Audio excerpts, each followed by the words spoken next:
So hello everyone and good morning सभी को। उम्मीद करता हूँ मेरी वॉइस प्रॉपर आ रही होगी सभी तक। एक बार कंफर्म कर देंगे।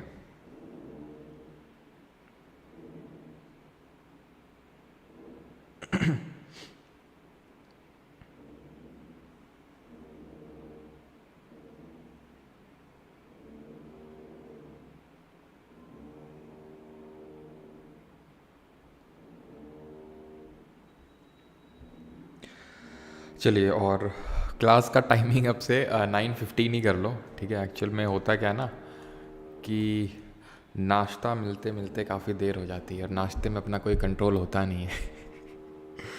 ठीक है, ज़्यादा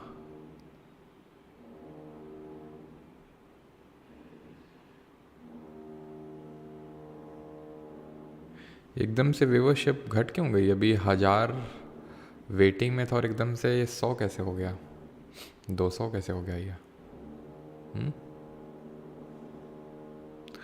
how is it possible? Background sound आ रहा है। अब बैकग्राउंड पे भी अपना कोई ज़्यादा कंट्रोल है नहीं साउंड पे, है ना। तो जो हमारी वॉइस है उस पर फोकस कर लो तुम अब।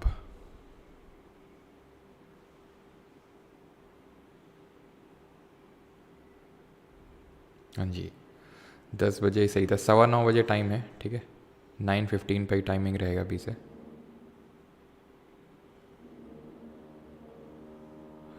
आई थिंक कुछ तो इशू हुआ है। वही तो 1.2 के से 400 कैसे हो गया? आई थिंक कुछ इशू एक बार और ऐसे ही हुआ था।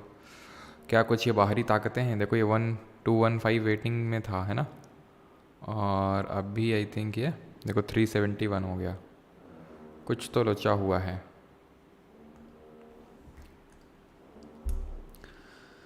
हाँ, तो इसीलिए भाई लाइक वाइक कर दो, है ना। वैसे तो मैं लाइक के लिए बोलता नहीं हूँ, लेकिन आई थिंक कुछ लोचा हुआ है। सर मैं बहुत गरीब हूँ, सरकारी नौकरी चाहिए। क्या बात कर रहे हो?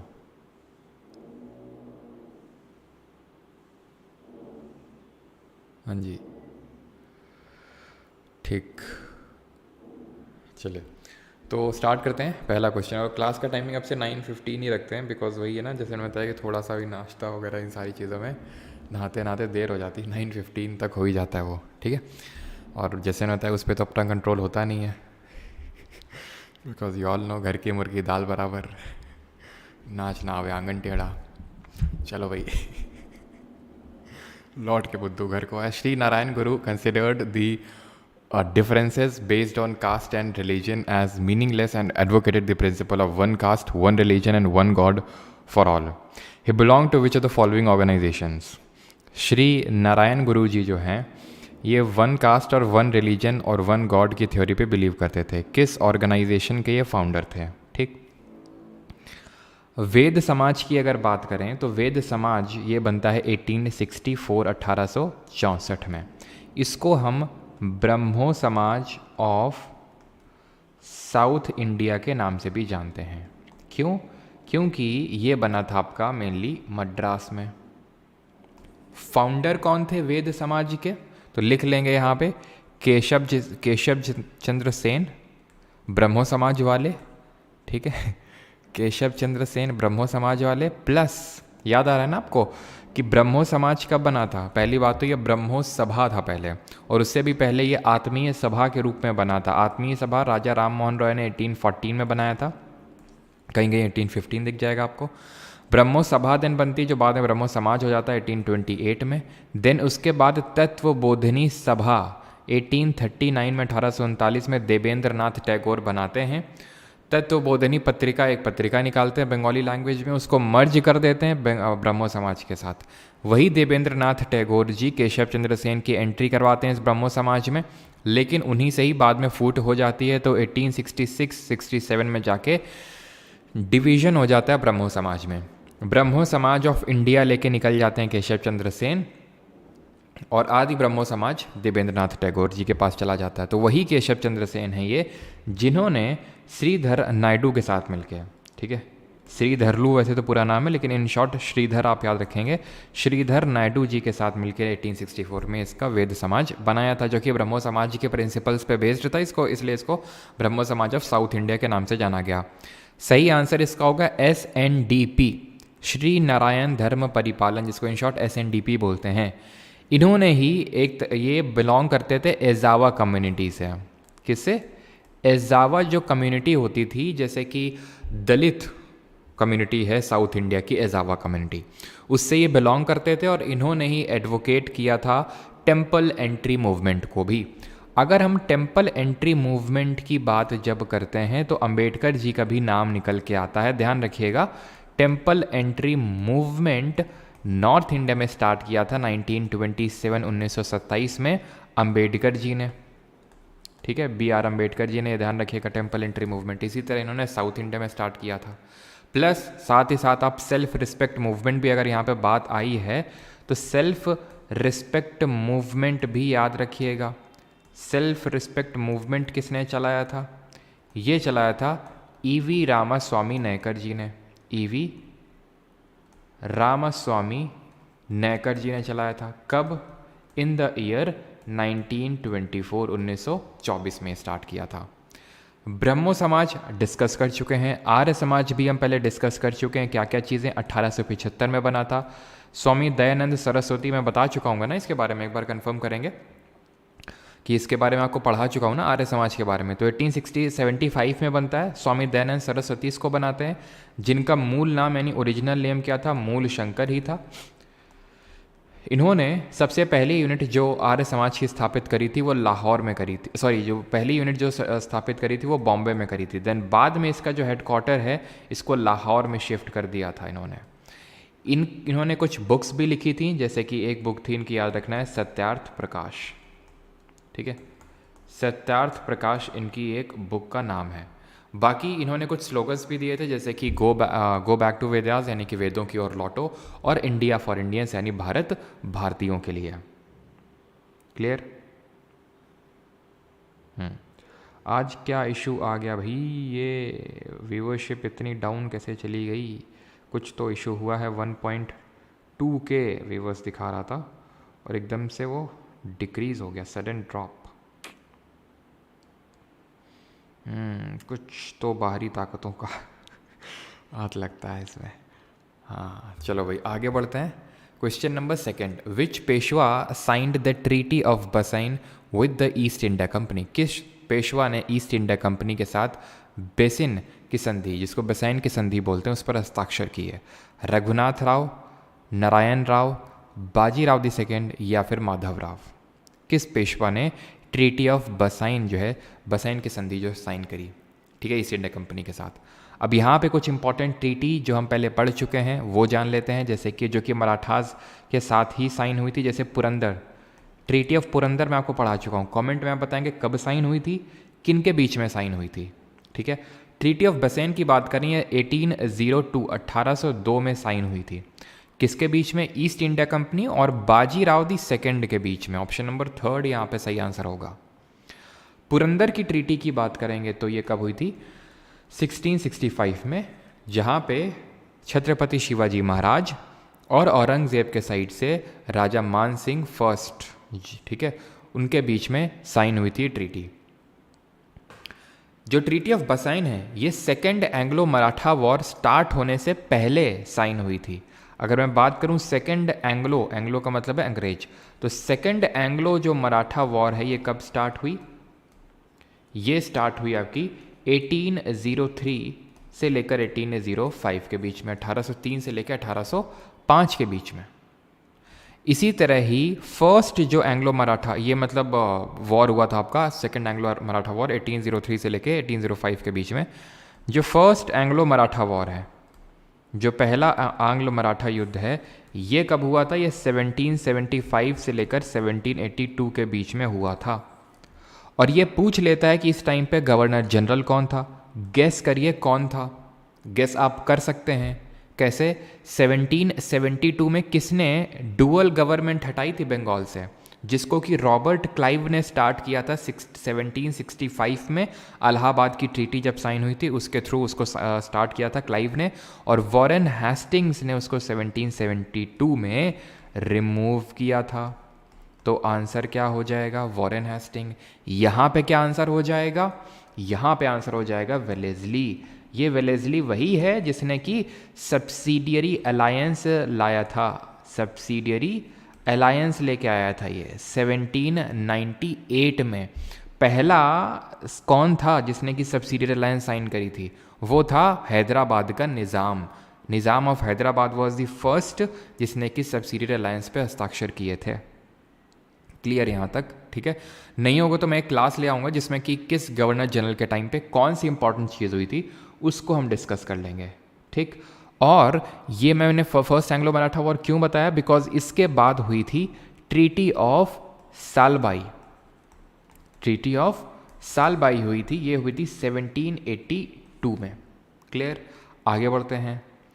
विच of the following is not an alkaline earth metal? निम्नलिखित में से कौन सी क्षारीय या पृथ्वी धातु नहीं है? सोडियम, मैग्नीशियम, कैल्शियम या फिर बेरिलियम। ये है पीरियोडिक टेबल जिसके बारे में हम काफ़ी सारी चीज़ें पहले पढ़ चुके हैं। रिकॉल करते हैं जल्दी से। 1829 या फिर 1870 में डॉबरनर ने लॉ ऑफ ट्रैड्स दिया, न्यूलैंड ने लॉ ऑफ ऑक्टेव्स दिया 1865 में, मेंडलीव ने अपनी पीरियोडिक टेबल दी 1869 में, प्लस लोथर मेयर ने क्या दिया? अपना एटॉमिक वेट और वॉल्यूम के वर्सेस ग्राफ को प्लॉट किया। Then in the year 1913 Henry Moseley ने modern form of periodic table को हमारे सामने रखा। इस मॉडर्न पीरियोडिक टेबल में टोटल 118 एलिमेंट है, जिसमें कि आपको पता होना चाहिए कि सी बॉजियम का एटॉमिक नंबर कितना है कमेंट में लिखेंगे, और मेंडेलिवियम का एटॉमिक नंबर कितना है कमेंट में लिखेंगे। और भी के एटॉमिक नंबर पता होने चाहिए, 20 तक तो आपको रटे हुए होने चाहिए, लेकिन ये जैसे सी बॉजियम है 106 और मेंडेलिवियम 101, ये तो आपको अच्छे से याद ही होने चाहिए। अब यहाँ पूछ रहा है एल्कलाइन अर्थ मेटल। वैसे मैं आपको बता चुका हूँ कि हमारी जो मॉडर्न पीरियड टेबल है इसमें टोटल 7 पीरियड्स हैं और 18 ग्रुप्स हैं। ये 1, 2, 3, 4, 5, 6, 7 इस तरह से जो हमारी हॉरिजॉन्टल लाइंस होती हैं या हॉरिजॉन्टल कॉलम्स होते हैं, हॉरिजॉन्टल रोज होती हैं, उनको हम बोलते हैं पीरियड्स, और जो वर्टिकल कॉलम्स होते हैं इनको हम ग्रुप्स के नाम से जानते हैं। तो इस तरह से वर्टिकल कॉलम्स 18 हैं और हॉरिजॉन्टल रोज आपकी 7 हैं। इसमें जो पहला ग्रुप है, ये फर्स्ट ग्रुप है, इसको हम एल्कली मेटल के नाम से जानते हैं, एल्कली मेटल्स। इन एल्कली मेटल्स की खासियत क्या है? खासियत ये है कि सभी के वैलेंस शेल में, यानी कि आखिरी की जो शेल होती है, आखिरी ऑर्बिट होती है जहाँ पे इलेक्ट्रॉन्स रिवॉल्व करते हैं, तो उसमें एक इलेक्ट्रॉन पाया जाता है और उस वैलेंस शेल के इलेक्ट्रॉन को ही हम वैलेंस इलेक्ट्रॉन के नाम से जानते हैं। ठीक है, आखिरी शेल का जो इलेक्ट्रॉन होता है, तो इनको एल्कली मेटल बोलते हैं। जो दूसरे ग्रुप के मेटल्स हैं इनको एल्कलाइन अर्थ मेटल्स के नाम से जानते हैं, एल्कलाइन अर्थ मेटल्स। ठीक है, इस तरह से ये इसको बोलते हैं। फिर मैंने आपको ये भी बताया होगा कि ये जो ग्रुप है सबसे आखिरी वाला 18th, इसको जीरोथ ग्रुप के नाम से जानते हैं। इन्हीं को ही हम इनर्ट गैस बोलते हैं, इन्हीं को ही हम नोबल गैस के नाम से भी जानते हैं। जो ये वाला ग्रुप है आपका, दैट इज 17th ग्रुप, जो इसका पहला एलिमेंट फ्लोरीन है, इनको हम किस नाम से जानते हैं? इनको हम हैलोजेंस के नाम से जानते हैं। जो ऑक्सीजन फैमिली है, दैट इज 16th ग्रुप, इनको चैल्कोजेंस के नाम से जानते हैं। इनको किस नाम से जानते हैं? जो ये 14th ग्रुप है, निक्टोजन के नाम से जानते हैं। तो ये पता होना चाहिए आपको किसको किस नाम से जानते हैं। तो कौन सा एल्कलाइन अर्थ मेटल नहीं है, ये भी आप याद कर सकते हैं इस तरह से कि हेलिना कब्र से फरार, बेटा, ठीक है, चलना बंद हो गया, बेटा नाराज़ हो गया। ठीक है, यहाँ पे होगा क्या? बेटा मांगे कार, स्कूटर बाप रोए। इस तरह से आप याद कर सकते हैं एल्कली मेटल्स और एल्कलाइन अर्थ मेटल का पूरा ऑर्डर। ठीक है, तो बेटा मांगे कार यानी कि ये सेकेंड ग्रुप से हैं, यानी एल्कलाइन अर्थ मेटल है। पहला वाला फर्स्ट ग्रुप से सोडियम। सोडियम और जो पोटेशियम है, पहली बात तो ये सोडियम का सिंबल Na क्यों है? क्योंकि ये एक ग्रीक वर्ड नाट्रियम से वर्ड आया है, जैसे पोटेशियम का है के। क्यों? क्योंकि कैलियम शब्द से उसको लिया गया है। जैसे कैल्शियम है, यूजुअली जो हम एलिमेंट का सिंबल लिखते हैं तो उसका जो भी नाम होता है, जैसे कैल्शियम का C, ये कैल्शियम है ना, तो इसके शुरू के 2 अल्फ़ाबेट ले लेते हैं, पहला कैपिटल और दूसरा स्मॉल लिखते हैं, बेरिलियम। लेकिन इनमें देखो तो सोडियम बोलते हैं SODIUM, लेकिन SO उसका सिंबल नहीं होता है। क्यों? क्योंकि ये जो सोडियम है नाट्रियम से आया है, इसलिए Na लिखते हैं इसको। कैलियम से पोटेशियम आया, इसलिए पोटेशियम का सिंबल K है। जितने जिससे मैंने आपको बताया एल्कली मेटल्स के वैलेंस शेल में एक इलेक्ट्रॉन पाया जाता है, उसी तरह एल्कलाइन अर्थ मेटल के वैलेंस शेल में 2 इलेक्ट्रॉन पाए जाते हैं। क्लियर? और ये अपने इलेक्ट्रॉन डोनर की तरह बिहेव करते हैं, देते हैं, इसलिए मेटल्स होते हैं। और ये चीज़ तो आपको पता ही है, ये दोनों ग्रुप मिला के पहला और दूसरा कौन सा ब्लॉक बनाते हैं? S block. ये कौन सा ब्लॉक है? ये आपका यहाँ से लेके 15 से लेके 18 तक ये होता है आपका, 13 से लेके 18 तक ये होता है आपका पी ब्लॉक। और हमने पढ़ा था कि पी ब्लॉक में ही सारे नॉन मेटल छुपे हुए हैं, कोई भी नॉन मेटल पी ब्लॉक के अलावा नहीं दिखेगा आपको। तो सारे नॉन मेटल और मेटेलॉइड, मेटेलॉइड क्या होते हैं? जिनकी मेटल की इतनी अच्छी कंडक्टिविटी भी नहीं होती, नॉन मेटल की तरह बेकार कंडक्टिविटी भी नहीं होती, जैसे boron, silicon, germanium, arsenic, antimony, ये सब जो आपको दिख रहे हैं, दीज आर मेटेलॉइड्स। क्लियर? और ये जो होता है इसको हम डी ब्लॉक बोलते हैं या फिर ट्रांजिशन मेटल्स के नाम से जानते हैं। और इन दोनों ग्रुप्स को हम जानते हैं, जो कि एक्चुअल में अलग से नहीं है ग्रुप, मैंने आपको पढ़ाया था, ये आपका जो 6th पीरियड और 7th पीरियड है, इसी से हम लैंथेनाइट सीरीज़ और एक्टिनाइट सीरीज़ को निकाल के एफ ब्लॉक बोल देते हैं या फिर इनर ट्रांजिशन मेटल्स का नाम दे देते हैं। फाइनल चीज़, एक सेकेंड और थर्ड पीरियड के जो एलिमेंट होते हैं उनमें एक रिलेशनशिप देखने को मिलती है, उसको बोलते हैं डायगोनल रिलेशनशिप, जो आपको जैसे सोडियम है और कैल्शियम के बीच में, ठीक है, सेकेंड और थर्ड के बीच में, ठीक है, ये मैं थर्ड और फोर्थ कर दिया, लिथियम और मैग्नीशियम के बीच में एक डायगोनल रिलेशनशिप, यानी कि इनकी कुछ सिमिलर प्रॉपर्टीज़ होती हैं। सेम गोज विद बोरॉन और सिलिकॉन की सिमिलर प्रॉपर्टीज़ आपको देखने को मिलेंगी। क्यों ऐसा होता है? क्योंकि हमें पता है कि जो भी चीज़ ऊपर से नीचे में इंक्रीज करती है वो लेफ्ट से राइट में डिक्रीज करती है। जैसे कि हमें पता है कि ऊपर से नीचे में साइज बढ़ता है एलिमेंट का, बढ़ता है कि नहीं, न्यूक्लियर चार्ज घटता है, तो और लेफ्ट साइड राइट में वही चीज़ घटती है, तो यहाँ से यहाँ बढ़ गया और उतना ही घट गया, तो इसलिए सिमिलर प्रॉपर्टीज शो करते हैं। सेकंड और थर्ड पीरियड के एलिमेंट्स डायगोनल रिलेशनशिप इसको बोलते हैं, विकर्ण relationship. The drainage basin of Godavari river is present in which of the following states in India? तो जो ड्रेनेज बेसिन है गोदावरी का वो कहाँ पे मौजूद है, ये आपसे क्वेश्चन पूछ रहा है। 101, yes. Why is there only 638 today? अब यही तो हमें भी नहीं समझ में आ रहा है कि क्या है ऐसा, बाहरी शक्तियों का कुछ कमाल लग रहा है हमको, और हमें पता है वो बाहरी शक्तियाँ कौन हैं, लेकिन अब छोड़ो। Drainage basin of the Godavari river is present in which of the following states in of India? Godavari नदी का जल निकासी बेसिन भारत के निम्नलिखित में से किस राज्य में मौजूद है? तो गोदावरी के बारे में हम चीज़ें पढ़ चुके हैं, जैसे कि गोदावरी का ओरिजिन कहाँ से होता है? टी रोड से हमने याद किया था कि जी से गोदावरी, टी से त्र्यंबकेश्वर, तो त्र्यंबकेश्वर नासिक डिस्ट्रिक्ट ऑफ महाराष्ट्र से इसका ओरिजिन होता है। प्लस गोदावरी को दक्षिण गंगा के नाम से जानते हैं, वृद्ध गंगा के नाम से जानते हैं, सबसे बड़ी नदी है प्रायद्वीपीय भारत की, लार्जेस्ट रिवर है पेनिनसुलर इंडिया की या फिर साउथ इंडिया की। ठीक, इसकी हम ट्रिब्यूटरीज बार बार पढ़ चुके हैं कि भाई मांजरा, वो आपको कोड याद होने चाहिए, MS पर पौआ पर्सन वर्ल्ड वॉर 1। MS मतलब मांजरा सबरी, पेन गंगा प्राणहिता पूर्णा, ठीक है, और वर्ल्ड वॉर 1 यानी वेन गंगा, वर्धा और इंद्रवती, ये क्या है? हमारी ट्रिब्यूटरीज हैं, सहायक नदी हैं गोदावरी की। अब यहाँ पे ड्रेनेज बेसिन पूछ रहा है, सर ड्रेनेज बेसिन क्या होता है? देखो, ड्रेनेज बेसिन कई तरह का होता है, जिसको हम ड्रेनेज पैटर्न के नाम से भी जानते हैं। जैसे कि ये एक नदी है, ठीक है, ये इसकी ट्रिब्यूटरीज होंगी, सहायक नदी कुछ इस तरह से इसको ज्वाइन कर रही होंगी, ठीक है, इसकी कुछ सहायक नदियाँ होंगी ऐसे करके इसको ज्वाइन कर रही होंगी, ठीक है, हो सकता है इस तरह से ज्वाइन कर लें, कौन? जो उसकी ट्रिब्यूटरीज हैं, सहायक नदियाँ। तो ड्रेनेज पैटर्न क्या होता है? वो नदी और उसकी सहायक नदियाँ, उसकी ट्रिब्यूटरीज या फिर उसकी डिस्ट्रीब्यूटरी। ट्रिब्यूटरी मतलब जो उसको मिल रही है, डिस्ट्रीब्यूटरी मतलब जो उससे जा रही है।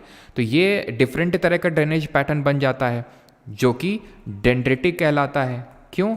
क्योंकि ये पेड़ की शाखाओं की तरह लगता है, resembling the branch of a tree, resembling the branch of a tree, यानी कि जो पेड़ की शाखा होती है उसकी तरह लग रही है। यहाँ पे क्या है, जो रिवर की ट्रिब्यूटरी हैं वो उसको 90 डिग्री में यानी परपेंडिकुलरली ज्वाइन कर रही हैं। इस तरह के ड्रेनेज पैटर्न को हम बोलते हैं ट्रेलिस ड्रेनेज पैटर्न। यहाँ पे 90 डिग्री में रिवर्स की ट्रिब्यूटरीज उसको ज्वाइन कर रही हैं। दो और ड्रेनेज पैटर्न समझ लेते हैं लगे हाथ। अगर एक सेंट्रल डोम या फिर पीक है, वहाँ से मल्टीपल रिवर्स इस तरह से निकल रही हैं, इसको हम बोलते हैं रेडियल ड्रेनेज पैटर्न, जो कि हमें देखने को मिलता है इंडिया में। कहाँ पे? अमरकंटक प्लेट्यू में। अमरकंटक पठार से ऐसे मल्टीपल रिवर्स निकलती हैं, एक सेंट्रल डोम है, हमें पता है अमरकंटक कहाँ है, मध्य प्रदेश और छत्तीसगढ़ के बॉर्डर पे है। और यहाँ से जो दो इम्पॉर्टेंट रिवर्स निकलती हैं वो एक है आपकी गंगा की ट्रिब्यूटरी सोन, और दूसरी हमारी सबसे लंबी वेस्ट की ओर फ्लो होने वाली रिवर जिसको हम जानते हैं नर्मदा के नाम से। और एक और होता है इसका उल्टा, जैसे कि यहाँ पे सेंट्रल डोम है उससे सारी नदियाँ निकल रही हैं। एक मान लेते हैं कि सेंट्रल डिप्रेशन है और उस डिप्रेशन में बहुत सारी नदियाँ आके गिर रही हैं, that is called as centripetal type of drainage pattern.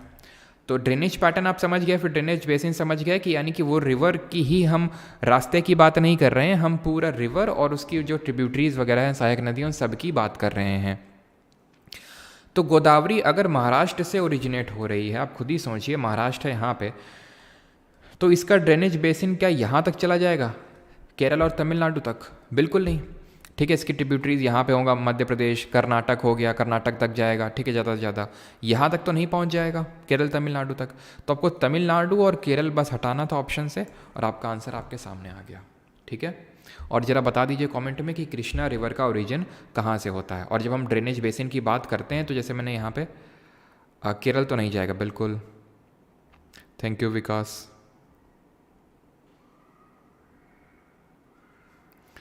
ठीक है, ऑल राइट, यस, सबका सही है। चलिए तो आगे बढ़ते हैं। अगला क्वेश्चन, जैसे सेंट्रीपीटल का एग्जाम्पल है लोकटक लेक, जो मणिपुर में है ना, लोकटक लेक। अच्छा, किस स्टेट को, किस नॉर्थ ईस्टर्न स्टेट को मोलासेस बेसिन के नाम से जानते हैं? कोई बताएगा कि मोलासेस बेसिन के नाम से हम किस स्टेट को जानते हैं? The Sisodia ruler of Mewar Amar Singh accepted the Mughal service during the reign of which ruler? Shahjahan, Akbar, Aurangzeb या फिर जहांगीर? मेवाड़ के सिसोदिया शासक अमर सिंह ने डैश के शासनकाल के दौरान मुगल सेवा स्वीकार की। किसने, किसके टाइम पे? तो मेवाड़ के सिसोदिया रूलर थे जिनका नाम है अमर सिंह। इनकी बहुत पीछे पुरानी हिस्ट्री है, मुगल्स वर्सेस मेवाड़ के राजा सिसोदिया रूलर्स जो थे। हिस्ट्री शुरू होती है इनकी राणा सांगा से। राणा सांगा ने बैटल लड़ा था किसके साथ? बाबर के साथ। इसके पीछे भी स्टोरी है ना। बाबर बोलते हैं कि राणा सांगा ने धोखा दिया, राणा सांगा बोलते हैं बाबर ने धोखा दिया। ठीक है, तो ये बैटल हुआ था, आप कमेंट बताएंगे बिकॉज मैं बता चुका हूँ। के से नाम उसका बैटल का नाम शुरू होता है। और ये बैटल लड़ा गया था कब? ये बैटल लड़ा गया था 1527 AD में। बताइए जल्दी से। देन राणा सांगा के जो पोते थे महाराणा प्रताप, इनके राणा सांगा जी के जो पोते थे, और जो बाबर का पोता था अकबर,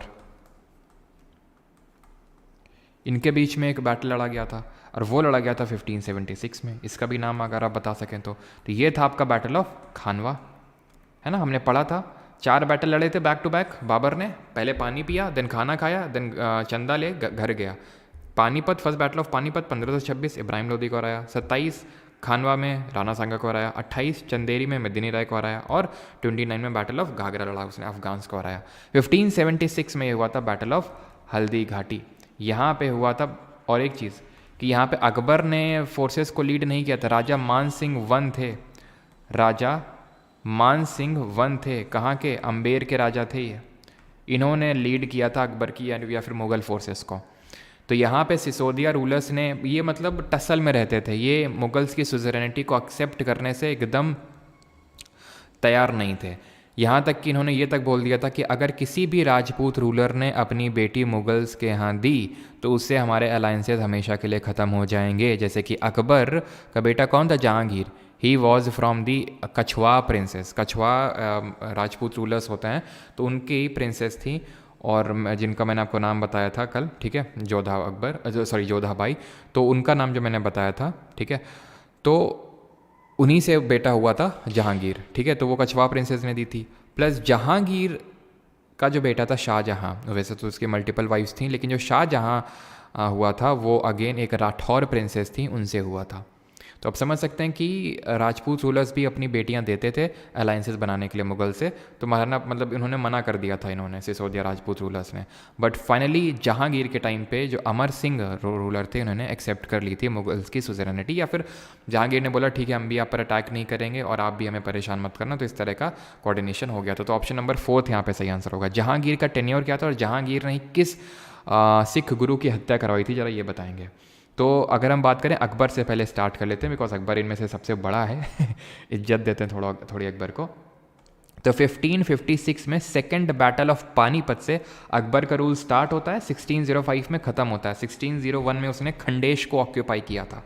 अकबर का बेटा जहांगीर ने इसको परेशान कर दिया था अकबर को उसके लास्ट डेज में, तो इसलिए बेचारे को भागना पड़ा था दिल्ली। 1605 से लेके 1627 तक इसका रूल रहता है। देन इसके बाद शाहजहां और जहांगीर ने हत्या किसकी करवाई थी? 5वें सिख गुरु गुरु अर्जन देव जी की, क्योंकि इसने जो जहांगीर ने हत्या इसलिए करवाई थी क्योंकि जो गुरु अर्जन देव जी थे उन्होंने इसका जो रेबेलियस सन था खुसरो उसको शरण दे दी थी इसलिए। और शाहजहां की बात करेंगे तो इसका टेन्योर स्टार्ट होता है 1628 से लेकर 1658 तक, ठीक है।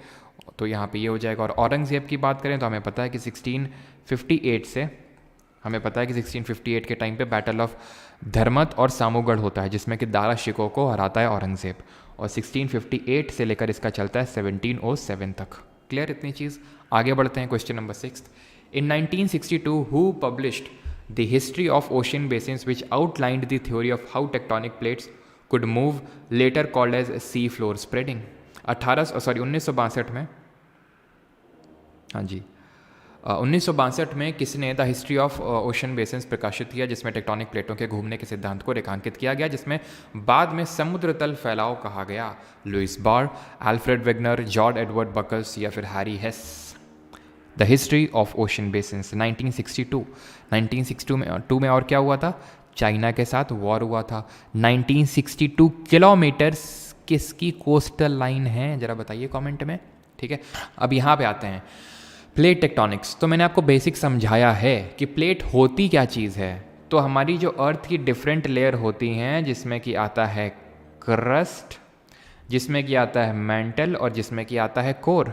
तो पूरे क्रस्ट को ले लीजिए plus upper solid part of mantle को ले लीजिए, upper solid part of mantle को, इसको बोल देते हैं लिथोस्फियर। क्या बोलते हैं? इसको बोल देते हैं लिथोस्फियर या फिर स्थल मंडल। किसको? Crust plus upper solid part of mental. इसके नीचे भरा हुआ है मैग्मा जिसको कि हम एस्थेनोस्फीयर बोलते हैं, जो कि लिथोस्फीयर का पार्ट नहीं। लिथोस्फीयर इसी के ऊपर इसी की वजह से स्लाइड करता है। अब कमेंट में आप बताएंगे कि कितनी टोटल मेजर लिथोस्फेरिक प्लेट्स हैं। मेजर लिथोस्फेरिक प्लेट कितनी है टोटल? तो ये 7 हैं।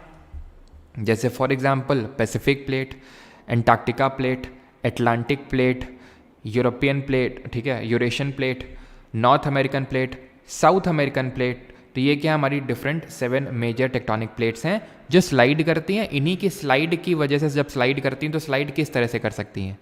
या तो एक दूसरे से ये दूर जा सकती हैं जिसको कि हम डाइवर्जेंट प्लेट बाउंड्री बोलते हैं, या तो एक दूसरे के पास आ सकती हैं जिसको कि हम कॉन्वर्जेंट प्लेट बाउंड्री बोलते हैं, या फिर एक दूसरे के आपस में ये क्या कर सकती हैं? स्लाइड कर सकती हैं, एक इधर एक उधर, ठीक है। या तो दूर जा सकती हैं तो डाइवर्जेंट, या तो पास आ सकती हैं तो कॉन्वर्जेंट, या तो आपस में स्लाइड कर सकती हैं तो उसको हम ट्रांसफॉर्म प्लेट बाउंड्री के नाम से जानते हैं, ठीक है। अब क्या होता है देखिए, जब डाइवर्जेंट प्लेट बाउंड्री होती है तो प्लेट दूर जा रही हैं, तो ये किसके ऊपर, एक सेकेंड रुकिएगा थोड़ा सा।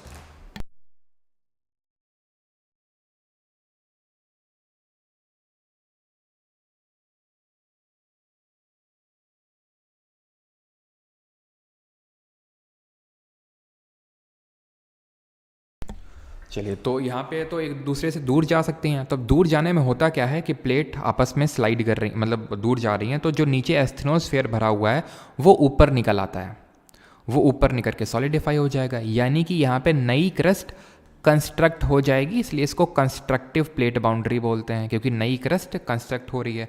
कॉन्वर्जेंट में क्या होता है, जब एक दो प्लेट आपस में पास में आती हैं तो एक जो प्लेट होती है दूसरे के उसमें सबडक्ट कर जाती है, धंस जाती है। जो डेंस होगी, जो भारी होगी, वो नीचे धंस जाएगी, और इसी को बोलते हैं सबडक्शन जोन। तो यानी कि जो कॉन्वर्जेंट प्लेट बाउंड्री होती है उसमें आपका सबडक्शन जोन क्रिएट होता है एक, ठीक है। प्लेट 1 है, ये प्लेट 2 है, और यहाँ पे सबडक्शन जोन क्रिएट हो गया। एक प्लेट दूसरे पे स्लाइड पास कर गई, और ये क्या होगी, ये मेल्ट हो जाएगी। एस्थेनोस्फीयर क्योंकि बहुत गर्म होता है तो इसमें मेल्ट हो जाएगी, तो इसलिए इसको डिस्ट्रक्टिव प्लेट बाउंड्री बोलते हैं। नया जो एग्जिस्टिंग क्रस्ट था वो डिस्ट्रॉय हुआ है इसलिए। और ट्रांसफॉर्म में ना तो कंस्ट्रक्ट होगा नया क्रस्ट, ना तो डिस्ट्रॉय होगा, that is neither constructing not destructive boundary. इतनी चीज़ क्लियर। अब ध्यान से एक करके समझते रहिएगा। अल्फ्रेड वेगनर ने क्या बोला था? अल्फ्रेड वेगनर ने बोला था कि जो सारे कॉन्टिनेंट्स हैं वो आपस में एक टाइम पे एक हुआ करते थे इस तरह से, और उसको इन्होंने बोला पैंजिया, और पूरा पानी एक साथ था। पानी तो आज भी आपस में कनेक्टेड ही है एक तरह से, पैंथलासा बोला इन्होंने।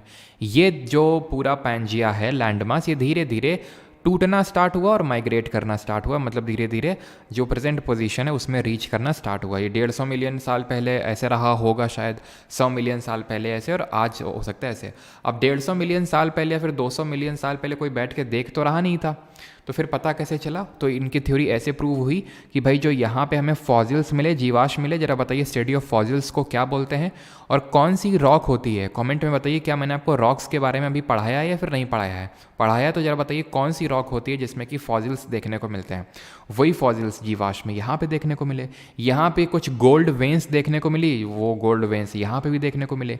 जिग सॉ फिट होता दिखा हुआ हमें। जिग सॉ फिट का मतलब क्या है? ऐसा नहीं लग रहा है आपको कि यहाँ पे देखिए जो साउथ अमेरिका है और अफ्रीका, इनको एकदम फिट हो जाएंगे, जैसे इसको पास लाएंगे, ये देखो तो ये इसमें फिट हो जाएगा, ये मतलब ये इसमें फिट हो जाएगा इसमें, तो इसको बोलते हैं जिग सॉ फिट।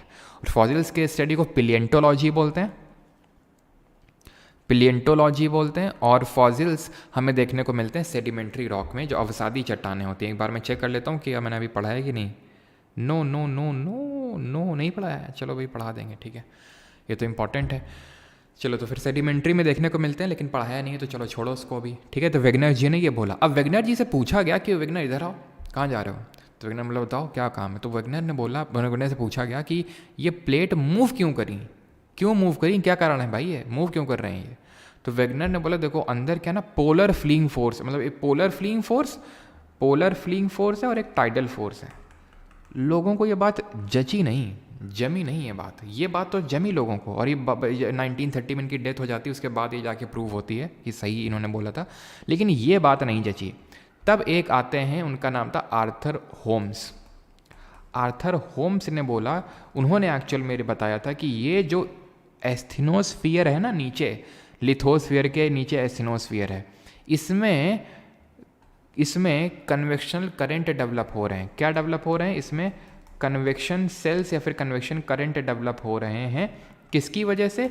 इसमें जो रेडियो एक्टिव मटीरियल है उसकी वजह से। तो रेडियो एक्टिव जो डिके हो रहा है उसकी वजह से कन्वेक्शन करंट डेवलप हो रहे हैं, जिसकी वजह से ये प्लेट मूव हो रही है। क्लियर? हमने पता है कि जो क्रस्ट है वो सियाल है, मेंटल सीमा है, और यानी कि सिलिका एल्यूमिनियम, सिलिका मैग्नीशियम, और जो कोर है वो नीफे, दैट इज निकल और आयरन का बना हुआ है। और ये जो आउटर कोर है वो लिक्विड नेचर का होता है और इनर कोर सॉलिड होता है। आउटर कोर जो लिक्विड नेचर का है उसी की वजह से अर्थ को उसकी मैग्नेटिक फील्ड मिलती है, ठीक है। तो ये आर्थर होम्स का काम हो गया। अब यहाँ पे ये काफ़ी सालों बाद जब समुद्र में एक्सप्लोरेशन स्टार्ट हुए तो और देखने को मिला कि भाई जो ज़मीन में जो रिलीफ फीचर देखने को मिल रही हैं, राहत विशेषताएं, उससे तो बहुत ज़्यादा डाइवर्स है हमारा ओशन इकोसिस्टम। तब हैरी ओ हेस जी ने या फिर हैरी हेस जी ने ये बताया कि देखिए ऐसा है, 1962 में इन्होंने बताया, काफ़ी टाइम बाद। आप समझ लीजिए वेगनर जी की डेथ हुई थी 1930 में, ठीक है, और इन्होंने 1962 में बताया कि किस तरह से यहाँ पे काफ़ी डिस्टिंक्टिव रिलीफ फीचर्स देखने को मिल रहे हैं, जिनके बारे में हम पहले चर्चा कर चुके हैं सरन मैम। अगर आपको याद हो तो मैं आपको रिकॉल करवाता हूँ। Continental shelf, continental slope, continental rise, deep sea plain और एबिसल प्लेन्स के नाम से जानते हैं। और यहाँ पे डीप सी प्लेन्स में हमें देखने को मिलेगी माइनर, ये तो major relief ocean relief feature हो गए, माइनर जैसे कि मिड ओशनिक रिज। ये रिज यानी कि एक माउंटेन की चेन है। ये आपको पता होना चाहिए कि जो अटलांटिक महासागर है, अटलांटिक ओशन, उसमें मिड अटलांटिक रिज देखने को मिलती है। मिड अटलांटिक रिज जो वर्ल्ड का सबसे, पूरे वर्ल्ड का, पूरे अर्थ में हमारे अगर सबसे कोई लंबा लैंड फॉर्म है तो वो यही है, mid oceanic ridge, mid Atlantic ridge. तो मिड ओशनिक रिज देखने को मिलती हैं। प्लस मैंने आपको बताया था सी माउंट देखने को मिलते हैं, समुद्र में भी पहाड़ देखने को मिलते हैं। समुद्र के पहाड़ का अगर ये टॉप फ्लैट हो जाएगा तो उसी को ग्योट बोल देते हैं, यानी that is flat topped seamount. Trenches देखने को मिलती हैं। जरा बताइए सबसे गहरी ट्रेंच, सबसे गहरी खाई कौन सी है? सबसे डीपेस्ट पॉइंट भी वही है। तो आंसर ऑप्शन नंबर 4 यहाँ पे हो जाएगा, ठीक है। क्लियर इतनी चीज़ सभी को? And that trench is Mariana trench, जो कि है चैलेंजर डीप, यहाँ पर लोकेटेड पैसिफिक ओशन में ये पड़ता है, जो कि 11 किलोमीटर रफली ये क्या है, गहरा है ये, ठीक है। आगे बढ़ते हैं। विच of the following state has the largest net out migrants, निम्नलिखित में से किस राज्य में सबसे अधिक प्रवासी रहते हैं। तो किसी भी जगह की जो पॉपुलेशन है, जनसंख्या, 3 चीज़ों पे डिपेंड करती है कि वहाँ पे कितने लोग जन्म ले रहे हैं, कितने लोगों की मृत्यु हो रही है और कितने लोग माइग्रेट कर रहे हैं। अब माइग्रेशन जो है वो 2 तरह से हो सकता है, या तो लोग आ सकते हैं, that is net in migration, जिसकी वजह से पॉपुलेशन बढ़ सकती है, और नेट आउट माइग्रेशन, जिसकी वजह से पॉपुलेशन घट सकती है। ठीक है, तो माइग्रेशन की अगर हम बात करें तो माइग्रेशन सबसे कई कारणों की वजह से हो सकता है। जैसे कि माइग्रेशन यूजुअली जॉब की वजह से होता है, किसी को 2 तरह के माइग्रेशंस भी होते हैं, एक तो फैक्टर्स होते हैं, एक तो पुल फैक्टर और दूसरा पुश फैक्टर। पुल फैक्टर का मतलब होता है कि दिल्ली में मुझे बेटर अपॉर्चुनिटी मिल रही है, बॉम्बे में मुझे ज़्यादा बेटर अपॉर्चुनिटी मिल रही है, तो मुझे पुल कर रहे हैं अपनी तरफ कि आओ हमारे पास आओ, दिल्ली और बॉम्बे बोल रही हैं। दूसरा होता है पुल फैक्टर, कि जहाँ पे जैसे मान लो कि जहाँ रह रहा हूँ वहाँ पे, मैं अपने गांव में रह रहा हूँ, यहाँ पे इतनी ख़राब कंडीशन है कि वो मुझे पुश कर रहे हैं कि भाई निकलो यहाँ से, तुम यहाँ तुम्हारे लिए जगह नहीं है। तो these are push factor. Marriage, शादी भी एक बहुत बड़ा कॉज ऑफ माइग्रेशन होता है। ज़रा सोचिए कैसे, शादी कैसे कॉज ऑफ माइग्रेशन हो सकता है, शादी की वजह से कैसे माइग्रेशन होता है, और जो कि सबसे बड़ा फैक्टर होता है माइग्रेशन का। तो सबसे ज़्यादा लोग जो छोड़ के जाते हैं नेट आउट माइग्रेशन, वो उत्तर प्रदेश से होता है, और सबसे ज़्यादा जो नेट इन माइग्रेशन होता है वो महाराष्ट्र में होता है। और शादी की वजह से यूजुअली जो लड़कियाँ होती हैं उनको अपना घर छोड़ के जाना पड़ता है किसी दूसरी जगह में, है ना। चलिए आगे बढ़ते हैं। NALCO is an Indian government enterprise dealing with which of the following minerals. NALCO एक भारतीय सरकार उद्यम है जो निम्नलिखित में से किस खनिज से संबंधित है। कॉपर, आयरन, बॉक्साइट या फिर मीका। तो नाल्को जो है, जो एक भारतीय उद्यम है, ये निम्नलिखित में से किस खनिज से संबंधित है। तो नाल्को की अगर हम बात करें तो ये नेशनल एल्यूमिनियम कंपनी, आप नाम से ही देख सकते हैं एल्यूमिनियम। ठीक है, तो ऑप्शन नंबर, एल्यूमिनियम तो है ही नहीं ऑप्शन में, लेकिन एल्यूमिनियम की एक और तो लिखी हुई है, दैट इज़ बॉक्साइट। हमें पता है कि एल्यूमिनियम की और ही तो होती है, ठीक है, बॉक्साइट। तो ये चीज़ आपको ध्यान रखनी है। ठीक है, ऑप्शन नंबर 3, बॉक्साइट प्रोडक्शन में सबसे टॉप में कौन सा स्टेट आता है, उड़ीसा आता है ना। और copper was the first metal discovered by humans. Chalcolithic age आप रिकॉल कर सकते हैं। चैल्कोलिथिक एज कौन सा एज था, चैल्कोलिथिक आपका जो हड़प्पा के टाइम वाला एज था, वही चैल्कोलिथिक एज था आपका। कॉपर की माइंस कहाँ पे आपको देखने को मिलती हैं, तो एक तो खेतड़ी माइंस है राजस्थान में, और एक मलज खंड है मध्य प्रदेश में। मीका की अगर बात करें तो एक तरह का नॉन मेटल है, जो झारखंड स्टेट है वो इसका टॉप मोस्ट प्रोड्यूसर है झारखंड। वैसे मीका आपको झारखंड के अलावा राजस्थान वगैरह में भी देखने को मिलता है, राजस्थान मध्य प्रदेश में। आयरन की बात करें तो आयरन ओर हम बेल्ट पढ़ चुके हैं। कौन कौन सी आयरन ओर की बेल्ट है, एक तो उड़ीसा झारखंड बेल्ट है, दूसरी है दुर्ग बस्तर जो छत्तीसगढ़ के पास देखने को मिलती है, दुर्ग बस्तर चंद्रपुर बेल्ट। दूसरी है महाराष्ट्र गोवा बेल्ट, और चौथी है जो आपके कर्नाटक के आसपास देखने को मिलती है, बेल्लारी चित्रदुर्ग चिकमंगलूर, बेल्लारी चित्रदुर्ग चिकमंगलूर तुमकूर बेल्ट। ये आपको कर्नाटक वाले एरिया में देखने को मिलेगी। आयरन ओर की आयरन की हमारी ओर्स क्या क्या हैं, तो आयरन की है हमारी जैसे ओर्स हेमेटाइट, मैग्नेटाइट, ठीक है, हेमेटाइट, मैग्नेटाइट, लिमोनाइट, ये सब किसकी हैं, आयरन की ओर्स हैं। Mangrove forest of West Bengal are also called as. पश्चिम बंगाल के मैनग्रोव वनों को और किस नाम से जाना जाता है। मैनग्रोव क्या होते हैं, इनको हम दलदली वनों के नाम से, यानी कि मार्शी फॉरेस्ट के नाम से भी जानते हैं, स्वैम्प फॉरेस्ट के नाम से भी जानते हैं, लिटोरल एंड स्वैम्प फॉरेस्ट की कैटेगरी में आते हैं। लिटोरल और जो स्वैम्प फॉरेस्ट होते हैं ये हमें पूरे कोस्ट ऑफ इंडिया में देखने को मिलेंगे, तट में देखने को मिलते हैं। मैनग्रोव फॉरेस्ट में यानी जो दलदली जो वन होते हैं उनकी खासियत ये होती है कि जो यहाँ पे पेड़ होते हैं उनकी लिविंग रूट्स होती हैं, इसलिए इनको हम न्यूमैटोफोर्स के नाम से जानते हैं। न्यूमैटोफोर्स का मतलब क्या होता है, लिविंग रूट्स होता है। और अगर हम बात करें मैनग्रोव फॉरेस्ट की तो सबसे ज़्यादा कहाँ पे देखने को मिलते हैं, वेस्ट बंगाल में ही देखने को मिलते हैं। ये इनके जो पेड़ होते हैं ये विविपैरस नेचर के होते हैं, ठीक है, और इनको बोलते हैं सुंदरबन, क्योंकि यहाँ पे सुंदरी ट्रीज़ देखने को मिलते हैं। यहाँ पे आप देख सकते हैं किस तरह से जो रूट्स हैं, जड़ें हैं, ये ऊपर की तरफ निकल के आ रही हैं, that is why they are called as living roots. शोलाज क्या होते हैं, शोला होते हैं टेम्परेट फॉरेस्ट और टेम्परेट ग्रासलैंड्स, ठीक है, टेम्परेट फॉरेस्ट्स और ग्रासलैंड्स ऑफ कहाँ के, of western Ghat. Western Ghat यानी पश्चिमी घाट में शिफ्टिंग कल्टीवेशन को किस नाम से जाना जाता है, जरा कमेंट में आप बताएंगे। और कल के लेक्चर में हम लोग डील करेंगे पूरे जो फॉरेस्ट ऑफ इंडिया है उनको, ठीक है। मैनग्रूव्स वैसे तो हमने कवर कर लिए हैं। और अगर हम बात करें वेस्टर्न घाट्स में हम किस नाम से जानते हैं शिफ्टिंग कल्टीवेशन को, कुमारी के नाम से जानते हैं। और शिफ्टिंग कल्टीवेशन अभी मैंने आपको पढ़ाया है कि नहीं, जरा बताएंगे। Which article talks about the reports of public service commission, कौन सा अनुच्छेद लोक सेवा आयोग की रिपोर्टों के बारे में बात करता है? आर्टिकल 318, 320, 322 या फिर 323?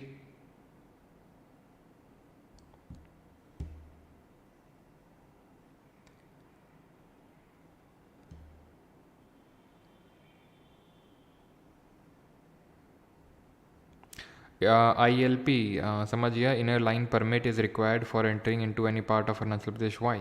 Article 19 clause 1, how do settle down in those areas. तो भैया रीजनेबल रिस्ट्रिक्शंस भी तो होते हैं प्रशांत कुमार। उचित प्रतिबंध नाम की भी तो कोई चीज़ बताई थी जो आर्टिकल नंबर 19 में लगती है कि आपके जो फंडामेंटल राइट्स होते हैं, मौलिक अधिकार, they are not absolute but qualified, यानी कि उनमें एक लिमिट होती है। दे आर नॉट सैंक्रोसैंक्ट, वो परमानेंट नहीं है। ये मैंने कोई चीज़ बताई थी। Which article talks about the reports. तो कल हम लोगों ने पब्लिक सर्विस कमीशन स्टार्ट किया था। कौन से पार्ट में? Part number 15 of the constitution में है, आर्टिकल नंबर 315, दैट इज 315 से लेकर 323 के बीच में, 315 से लेकर 323 के बीच में है, ठीक। अब यहाँ पे कौन सा आर्टिकल है जो रिपोर्ट्स की बात करता है, तो इनके आर्टिकल्स हम देख लेते हैं। तो पब्लिक सर्विस कमीशन की बात करता है यूनियन और स्टेट्स के लिए, अनुच्छेद 315। ये एकदम बेसिक सी चीज़ है, तुम समझ लो कि कोई भी, बता चुका हूँ, किसी भी कॉन्स्टिट्यूशनल बॉडी की जो पहला आर्टिकल होता है वो उसके स्टैब्लिशमेंट की बात करता है। Article 52, there shall be a president of India. Article 63, there shall be a vice president of India. Article 153, there shall be governor in each state. 124, there shall be a Supreme Court of India. Article 148, there shall be a Comptroller and Auditor General appointed by President. Article 76 clause 1 attorney general के position की बात करते हैं। तो जो पहला article है उस पर्टिकुलर ऑफिस के स्टैब्लिशमेंट की बात करेगा, सिंपल, ठीक है। जैसे कल हम लोगों ने आर्टिकल 324 पढ़ा था जो किसकी बात करता है, सुप्रिटेंडेंस ऑफ इलेक्शंस, ठीक है। किस पे होगी? इलेक्शन कमीशन पे होगी। जरा कमेंट में एक चीज़ बताइएगा मुझे कि प्रेसिडेंट और वाइस प्रेसिडेंट के इलेक्शन डिस्प्यूट को कौन देखता है, ठीक। और एमपी और जो एमएलए होते हैं, एमपी और एमएलए, इनका डिसक्वालिफिकेशन वगैरह ये कौन देखता है? और डिसक्वालिफिकेशन वगैरह किस आर्टिकल में दिया हुआ है, किस अनुच्छेद में इनका क्वालिफिकेशन दिया हुआ है, ये बताइए। ये भी परसों वाले लेक्चर में किया था कि एमपीज मेंबर ऑफ पार्लियामेंट का जो डिसक्वालिफिकेशन है किस आर्टिकल में है, और एमपी एमएलए का डिसक्वालिफिकेशन कौन डिसाइड करता है, ठीक। 315 में ये दिया हुआ है। और जो आखिरी आर्टिकल होगा वो उसके, अगर वो एक रिपोर्ट पब्लिश करता है तो उसके रिपोर्ट की बात करता है। 323 रिपोर्ट की बात कर रहा है।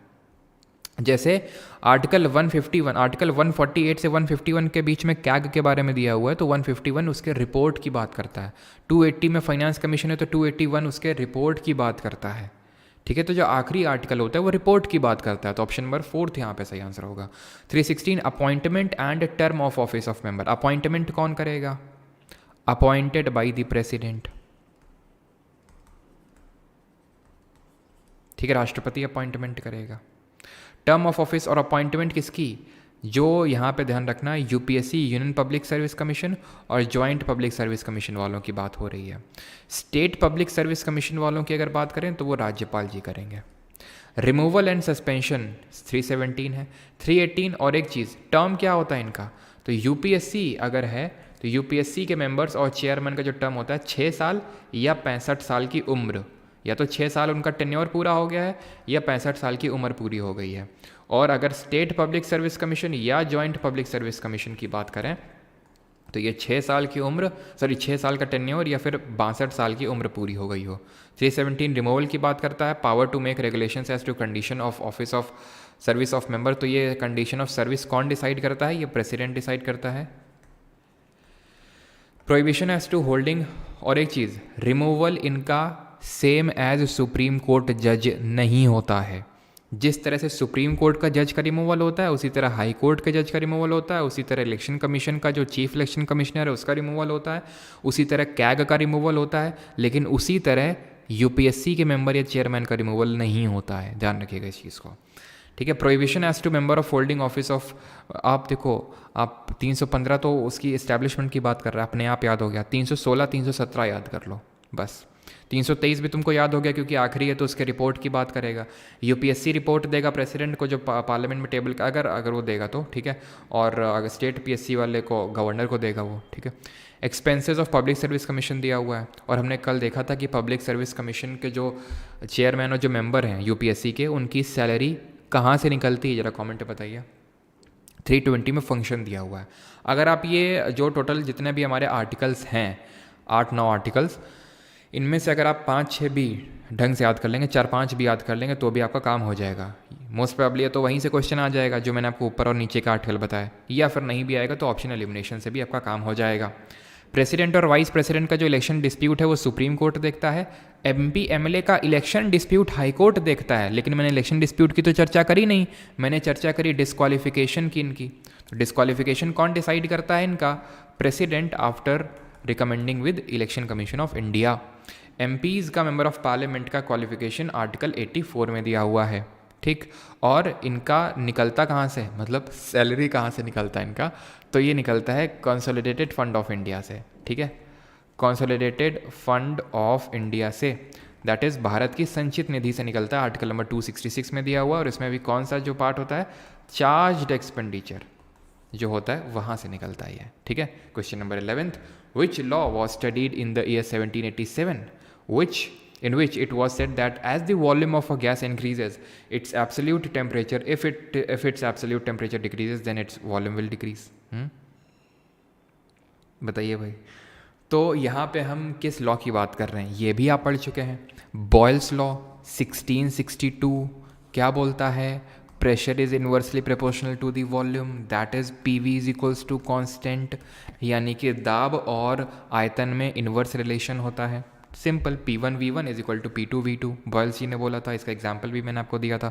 किस तरह से अगर मान लो कभी प्लेन में बैठने का मौका मिले, ठीक है, तो उसमें चिप्स का पैकेट देखना, जब नीचे होगे तो जैसा भी होगा, जब ऊपर जाओगे तो क्योंकि प्रेशर डिक्रीज होगा तो वॉल्यूम बढ़ेगा तो फूल जाएगा, फिर नीचे आओगे तो फिर से पिचक जाएगा, ठीक है। ऐसे याद कर सकते हो इसको। चार्ल्स लॉ वो हम देखे थे 1787 में दिया गया था, जो क्या बोलता है? जो बोलता है volume is directly proportional to absolute temperature when pressure is constant. और बॉयल्स देख लिया। एवोगैड्रो क्या बोलता है? एवोगैड्रो लॉ जी क्या बोलते हैं? 1811 में ये लॉ दिया गया था कि इन्होंने ये बोला था कि वॉल्यूम ऑफ अ गैस, ठीक है, is equal to the number of molecules, या फिर directly proportional to the number of molecules under the same condition of temperature and pressure. Equal volume of different gases contain equal number of molecule. जैसे कि मैं oxygen gas ले लिया, मैंने nitrogen gas ले लिया, मैंने हाइड्रोजन गैस ले लिया, उनके सेम वॉल्यूम लिए, सेम टेम्परेचर सेम प्रेशर पे, तो उनके सेम नंबर ऑफ मॉलिक्यूल देखने को मिलेंगे। और एवोगैड्रो जी ने ही बताया था कि किसी एक मोल में किसी भी सब्सटेंस के कितने नंबर ऑफ पार्टिकल होंगे, कितने नंबर ऑफ पार्टिकल होंगे। और वो उन्होंने नंबर दिया था 6.02 इंटू 10 टू द पावर 23। जैसे हम बोलते हैं एक दर्जन में 12 चीज़ें होती हैं, उसी तरह एक मोल में number of particle 6.02 into 10 to the power 23 होते हैं। तो ये इसको बोलते हैं एवोगैड्रो का नंबर, जिसको कि हम Na से रिप्रेजेंट करते हैं, Na से, ठीक है। एवोगैड्रो नंबर बोलते हैं इसको। देख लिए। अब कौन सा लॉ बचा? Dalton's law. लेकिन उससे पहले गे-लुसाक जी को याद कर लेते हैं। गे-लुसाक जी भी ये बोलते हैं, गे-लुसाक लॉ क्या बोलता है? Pressure is directly proportional to temperature. जैसे कि चार्ल्स लॉ बोलता है volume directly proportional to temperature, और बॉयल बोलता है pressure is inversely proportional to the volume, pressure is inversely proportional to volume. और गे-लुसाक बोलता है pressure is directly proportional to the temperature at constant volume, ठीक। और डाल्टन जी क्या बोलते हैं? डाल्टन जी ने अपना लॉ 1801 में दिया था, जो पब्लिश 1802 में हुआ था, कि एक जो गैस है वो जितना प्रेशर लगा रही है इज इक्वल टू दी उसकी जो कॉन्स्टिट्यूएंट गैसेस हैं, वो जो गैस जिन गैसेस से मिल के बनी हुई है वो जितना प्रेशर लगा रही है उसके बराबर होगा। तो ये बोला था डाल्टन जी ने। डाल्टन जी ने ही एटॉमिक थ्योरी दी थी, परमाणु सिद्धांत दिया था। और डाल्टन जी ने याद किया सबसे पहले केमिकल एलिमेंट के सिंबल्स को यूज़ किया था। केमिकल सिंबल दिया था बर्जीलियस ने, और उनको यूज़ किया था डाल्टन ने। आगे बढ़ते हैं। Which device was invented by Carl Friedrich Gauss and William Edward Weber in 1833। ये क्वेश्चन आपका क्विज़ में हो चुका है। और कितने लोग हैं जो अभी भी क्विज़ डेली बेसिस पे अटेम्प्ट नहीं कर रहे हैं, जो इंग्लिश की, जीके की और कंप्यूटर की जो क्विजेज़ आती हैं, अटेम्प्ट करते रहिए। लिंक डिस्क्रिप्शन में दिया हुआ है जिन लोगों ने अभी तक ज्वाइन नहीं किया है, ठीक है।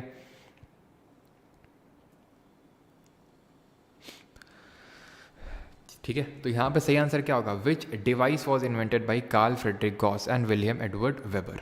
तो ये सही आंसर होगा यहाँ पे electromagnetic telegraph, option number second. Optical major तो नहीं, ऑप्टिकल फाइबर की अगर हम बात करें, जैसे यहाँ पे ऑप्टिकल फाइबर की बात कर लें, तो ये एक इंडियन ही थे, Narinder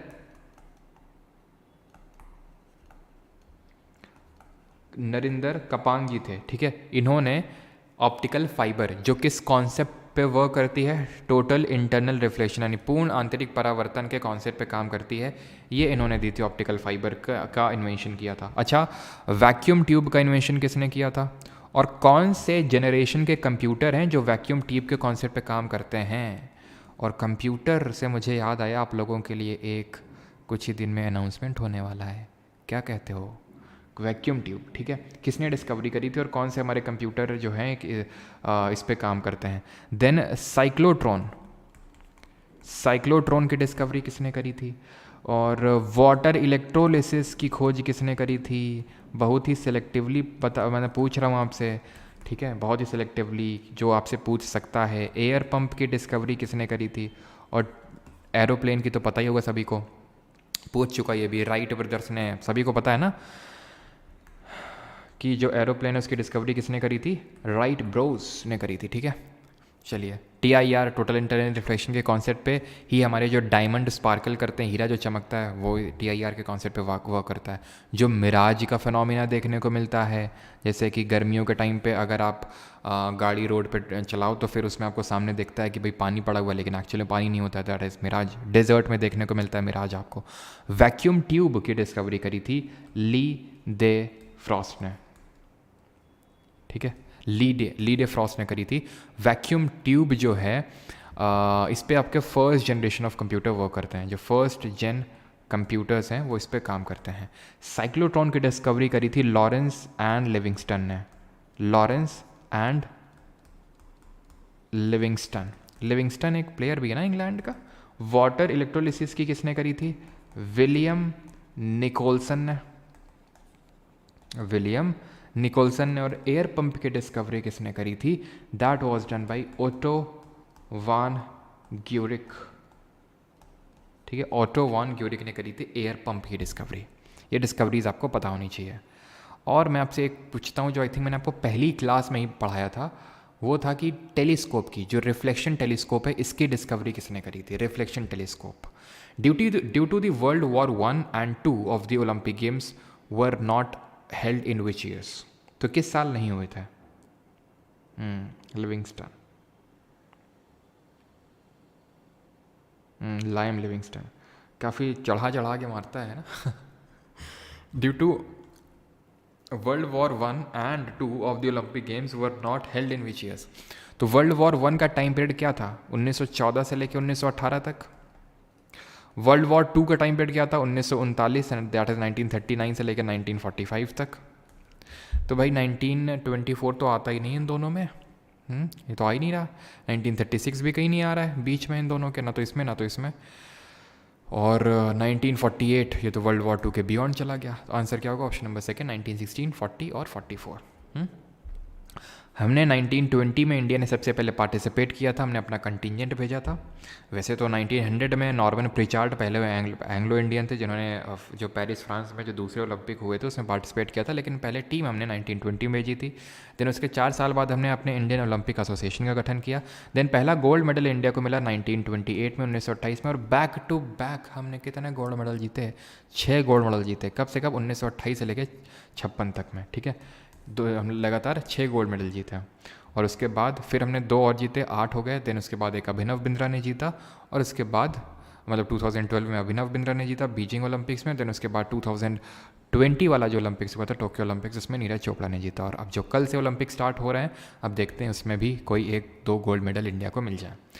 Most centrioles have a dash structure of triple microtubules which are present in pairs and arranged orthogonally after duplication. अधिकांश सेंट्रियोल्स में ट्रिपल सूक्ष्म नलिकाएं की डैश संरचनाएं होती हैं जो जोड़े में मौजूद होती हैं और दोहराव के बाद ऑर्थोगोनल रूप से व्यवस्थित होती हैं। सेंट्रियोल होते क्या हैं? तो सेल के अंदर हमें एक चीज़ देखने को मिलती है जिसको बोलते हैं सेंट्रोजोम, न्यूक्लियस के पास में। ये जो सेंट्रोजोम है, इसी के ये बने होते हैं सेंट्रियोल से। ये बने होते हैं सेंट्रियोल से। सेंट्रियोल इस तरह के सिलेंड्रिकल स्ट्रक्चर होते हैं। सेंट्रियोल क्या होते हैं? सिलेंड्रिकल स्ट्रक्चर होते हैं। इनको हम माइक्रोट्यूब्यूल ऑर्गेनाइजिंग सेंटर के नाम से भी जानते हैं। माइक्रोट्यूब्यूल ऑर्गेनाइजिंग सेंटर के नाम से भी जानते हैं, ठीक। और साथ ही साथ ये कहाँ पे हेल्प करते हैं? सेल डिवीजन में, कोशिका विभाजन में हेल्प करते हैं ये। अब इनके स्ट्रक्चर में अगर आप देखें तो ये 9 के फॉर्म में आपको दिख रहे होंगे, 1 2 3 4 5 इस तरह से 9। तो यहाँ पे ये ऑप्शंस तो आप हटा ही सकते हैं और 9 + 0 के फॉर्म में होते हैं। ऑप्शन नंबर 3 यहाँ पे सही आंसर होगा ये, ठीक है। तो सेल डिवीजन में हेल्प करते हैं और ये सिर्फ आपको कहाँ पे देखने को मिलते हैं? जो एनिमल की सेल होती है, जीव को कोशिका होती है, वहाँ पे देखने को मिलते हैं ये। The golden revolution of in India is related to which agricultural sector? Golden revolution किससे एसोसिएटेड है? Cashew cultivation, coconut production, horticulture and honey, या फिर मिनरल्स? तो ये है आपका हॉर्टिकल्चर एंड हनी। जरा ये बताइए, गोल्डन फाइबर के नाम से हम किस फाइबर को जानते हैं और उसकी पहली फैक्ट्री कहाँ पे और कब स्टैब्लिश हुई थी?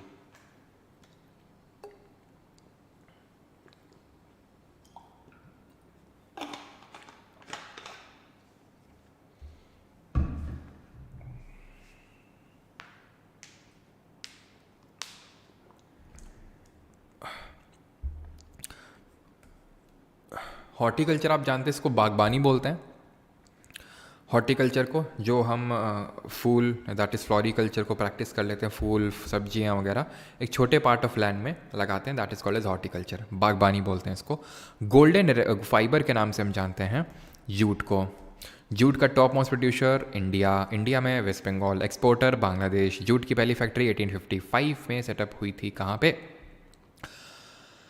पे सेटअप हुई थी? रिसरा, वेस्ट बंगाल में हुई थी, ठीक है। जूट की पहली फैक्ट्री 1855 में, ठीक है, क्लियर।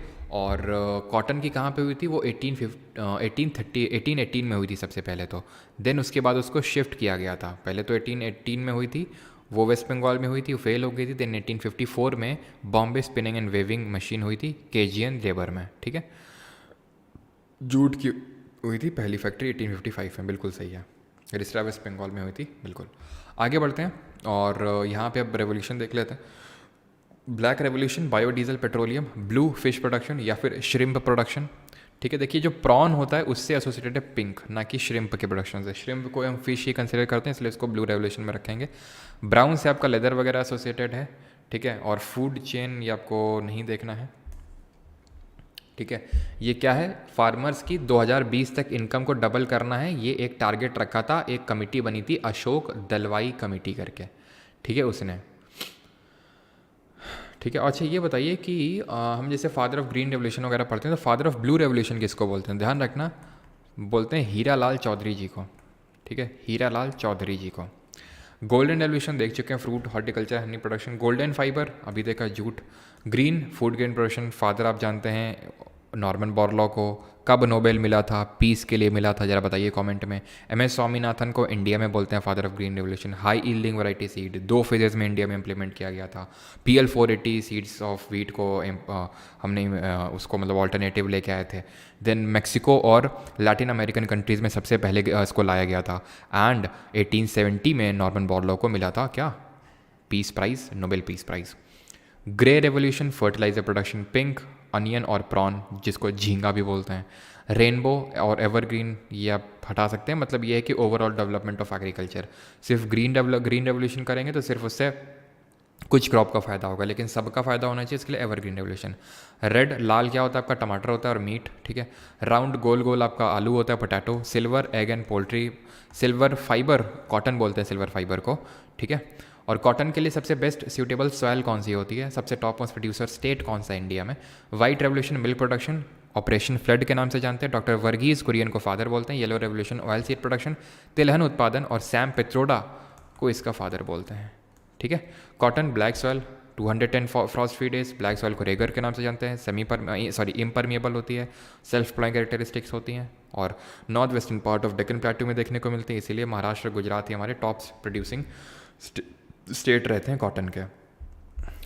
ठीक, और कैशियम नट के लिए कौन सी बेस्ट सूटेबल सॉइल होती है, कमेंट में बताइए। विच of the following article lays down for the protection from self incrimination, that is protection from standing trial against oneself, आपको आपके खिलाफ ही गवाह नहीं बनाया जा सकता है। 17th किसकी बात करता है, ये तो अस्पृश्यता की उन्मूलन की बात करता है, that is abolition of untouchability की बात करता है।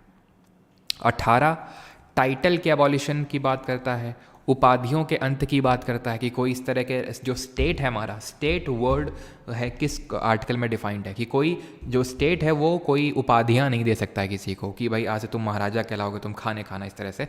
आर्टिकल नंबर 19 से क्या याद आना चाहिए, बुमरो हो, बुमरो हो, श्याम रंग, बुमरो नहीं, श्याम नहीं, सामरो याद आना चाहिए आपको, ठीक है, सामरो, राइट टू, ये क्या है, आर्टिकल नंबर 19 का क्लॉज 1 है। 19 क्लॉज 1, सब clause A, sub clause B, sub clause C, sub clause D, sub clause सामरो, ई और जी, एफ नहीं है, क्यों नहीं है बताइए जरा कमेंट में। तो एस से क्या है, freedom of speech and expression, right to assemble peacefully without arms. अब देखो पहले चलो देख लेते हैं, ठीक है। राइट, ये क्या है, right to form association, right to movement. अब यही आप में से कोई पूछ रहा था अभी बीच में कि सर राइट टू मूवमेंट है तो फिर इनर लाइन परमिट क्यों है, क्योंकि रीजनेबल रिस्ट्रिक्शंस के साथ आते हैं, एक स्टार मार्क लगा होता है इनके ऊपर, डिस्क्लेमर, ठीक है, एंड दैट इज़ कि रीजनेबल रिस्ट्रिक्शंस हैं, उचित प्रतिबंध हैं यहाँ पर, ठीक है। तो सामरो आर क्या है, राइट टू, ये मूवमेंट हो गया, right to reside and settle in any part of India, सब लिखवा चुका हूँ इसलिए बस गोला बना बना के रिकॉल करवा रहा हूँ आपको।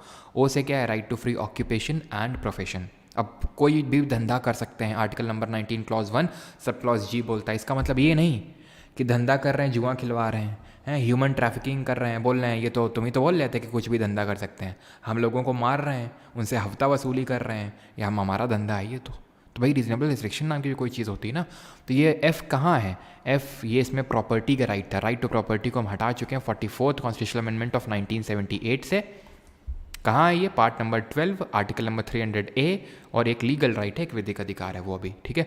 20 है इसका सही आंसर। अब ये क्वेश्चन और अच्छा बनाया जा सकता था अगर ये इसमें क्लॉजेस पूछ लेते, तो 3 क्लॉजेस हैं इसमें, क्लॉज 1, क्लॉज 2, क्लॉज 3, जो कि मैं आपको बता चुका हूँ। क्लॉज 1 क्या बोलता है, no ex post facto law, यानी जिस समय जो कानून में सजा है वही सज़ा मिलेगी ना, ऐसा नहीं कि आपने आज कोई सजा कर कोई मतलब क्राइम किया और उसके लिए 2 दिन बाद कोई और सज़ा आ जाती है, तो वो नहीं, जो जिस समय आपने क्राइम किया वो सज़ा मिलेगी। ये है नो डबल जियोपार्डी, एक क्राइम के लिए 2 बार सज़ा नहीं मिलेगी, फिर से जेल जाना है फिर से क्राइम करो, ठीक है। नो सेल्फ इनक्रिमिनेशन, जो ये पूछ रहा है, जो क्वेश्चन पूछ रहा है ना, ये क्लॉज नंबर 3 है। ये क्लॉज आपको याद होनी चाहिए, आपको आपके खिलाफ गवाह नहीं बनाया जा सकता, लेकिन आपको ब्लड स्पेसिमेन देना पड़ेगा, आपको अपना फिंगरप्रिंट ये सब देना पड़ सकता है, ठीक है, ये चीज़ ध्यान रखना। Question number 17, according to article number 112 of constitution, who shall cause in every financial year a statement of estimated receipts and expenditure of the government of India.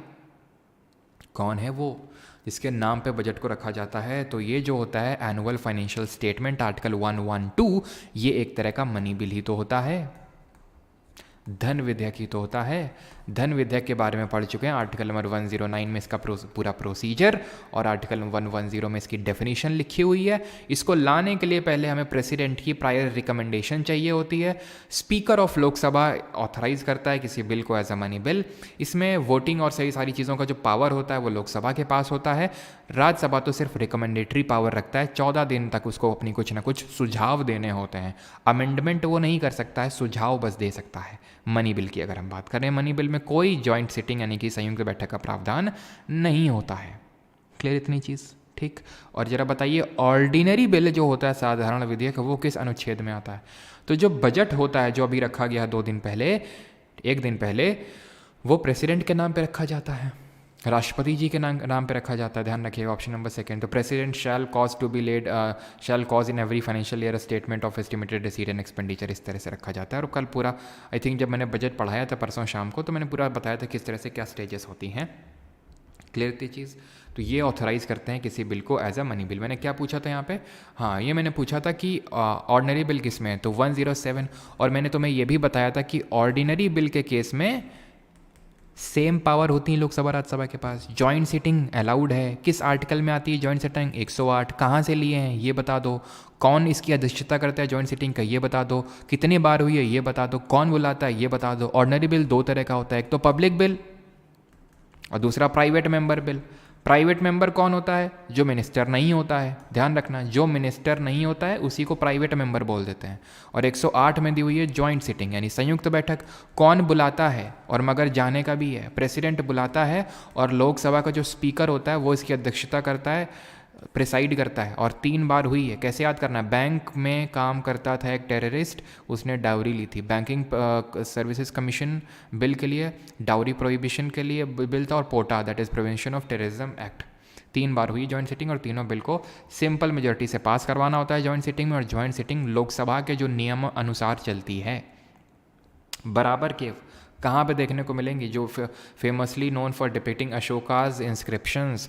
Ashok नहीं बनवाई थी बराबर केव्स, गया बिहार में। किसके लिए? जो आजीविका सेक्ट के लोग थे उनके लिए। सांची में एक स्तूपा है, उस स्तूपा में एक फेस्टिवल होता है, ठीक है, महामोगलेना। और किसके लिए?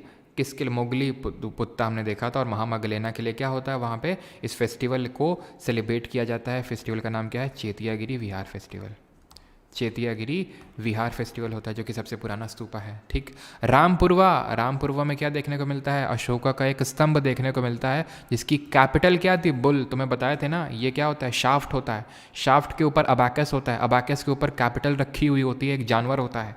ठीक है। जो भारत का राष्ट्रीय चिन्ह है, नेशनल एम्बलम है, वो 4 शेर हैं, उसके नीचे वो सत्यमेव जयते आपने देखा होगा। वो सारनाथ का पिलर है, वहाँ से उस खंबे से उसकी कैपिटल को उठाया गया जहाँ वो 4 शेर हैं, बब्बर शेर हमारे।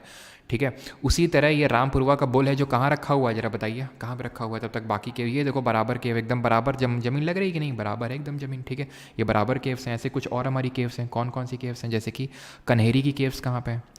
अजंता एलोरा की तो सभी को पता होंगी, औरंगाबाद महाराष्ट्र में है। ठीक है। अजंता एलोरा की गुफाएं। और एलोरा की जो गुफाएं, एलोरा की जो केव्स हैं, वहाँ पे एक टेम्पल देखने को मिलता है, मंदिर देखने को मिलता है। वो मंदिर का नाम क्या और उसको किसने बनवाया था ये बताएंगे जरा। कन्हेरी, बादामी, उदयगिरी, उदयगिरी और खंडगिरी ये अलग अलग हैं। उदयगिरी अलग है, उदयगिरी और खंडगिरी अलग हैं। भाज केव्स कहाँ पे? बाघ केव कहाँ पे है? तो जो कन्हेरी हैं, कन्हेरी, कन्हेरी मुंबई में, महाराष्ट्र में। ठीक है। बाघ केव्स भी महाराष्ट्र में है। भाज केव्स बाघ केव्स महाराष्ट्र में है, बाघ केव्स मध्य प्रदेश में होंगे। ठीक है। बाघ केव्स होंगी मध्य प्रदेश में और भाज केव्स महाराष्ट्र में। उदयगिरी है मध्य प्रदेश में। यहीं पे ही जो तुम विष्णु जी के अवतार हैं, वराह, वराह अवतार हैं, ग्रेट बोर जिनको बोलते हैं, सुअर के रूप में है ये। ठीक है। जब मैं अभी कलिंजर के फोर्ट में गया था तो वहाँ पे भी मतलब था, आई वॉज, मतलब मैंने इम्प्रेस कर दिया सभी को। ठीक है। सब लोग बोल रहे थे ये क्या है, सुअर की तरह, मतलब ये पिग की तरह है। तो मैंने फिर उनको समझाया, बेटा इधर आओ। ठीक है। तो ये आपको देखने को मिलेगा। किसने बनवाई थी ये बनवाया था चंद्रगुप्त सेकंड ने, इस उदयगिरी केव्स के बाहर, जिनको कि हम किसने, विक्रमादित्य के नाम से जानते हैं। इन्होंने अपनी बेटी प्रभावती गुप्ता की शादी वर्कर टकर डायनेस्टी के रूलर रुद्रसेन सेकंड के साथ करवाई थी। मेहरौली जो पिलर इंस्क्रिप्शन है वो इनसे एसोसिएटेड है, हमने ये पता है। ठीक है। उदयगिरी और खंडगिरी की केव्स कहाँ पे हैं?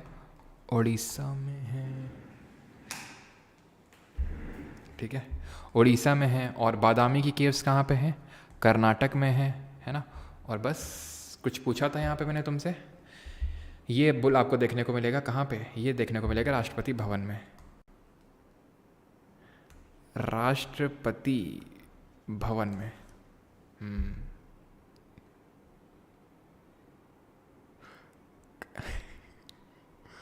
चलो भाई आगे बढ़ते हैं। अगला क्वेश्चन है question number 19, second last question. What is the name of the, भाई मेरे को काफ़ी बढ़िया लगा है ना, जहाँ पे आप थोड़ा फ्लॉन्ट कर सकते हो ना, वहाँ पे घूमने की बात ही कुछ और है। What is the name of the large scale demographic survey conducted to provide, और कुछ लोग जो है तो छोड़ो भी, large scale demographic survey conducted to provide reliable estimates of birth and death rates and other fertility and mortality indicators at the national and sub-national levels. तो क्या नाम है लार्ज स्केल डेमोग्राफिक सर्वे का, which is conducted to provide reliable estimates of birth and death rates. तो इसको बोलते हैं sample registration system. और बर्थ रेट और डेथ रेट कितना है ज़रा बताइए 2011 के सेंसस के हिसाब से. क्रूड बर्थ रेट और क्रूड डेथ रेट कितना है, और इन्फेंट मोर्टालिटी रेट, ये सब बता चुका हूँ मैं. ठीक है, जल्दी जल्दी रिकॉल कर लिया करो. 21.8, 7.1%. और ये तुम जल्दी से बताओ इन्फेंट मोर्टालिटी रेट, यानी कि 1000 बच्चों के जो जन्म होता है उनमें से कितनों की मृत्यु हो जाती है 2011 के सेंसस के हिसाब से. क्या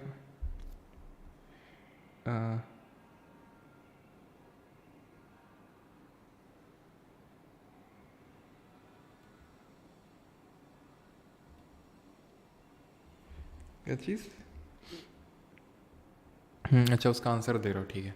इन 1883 which of the following allowed Indians to try Europeans in court of law.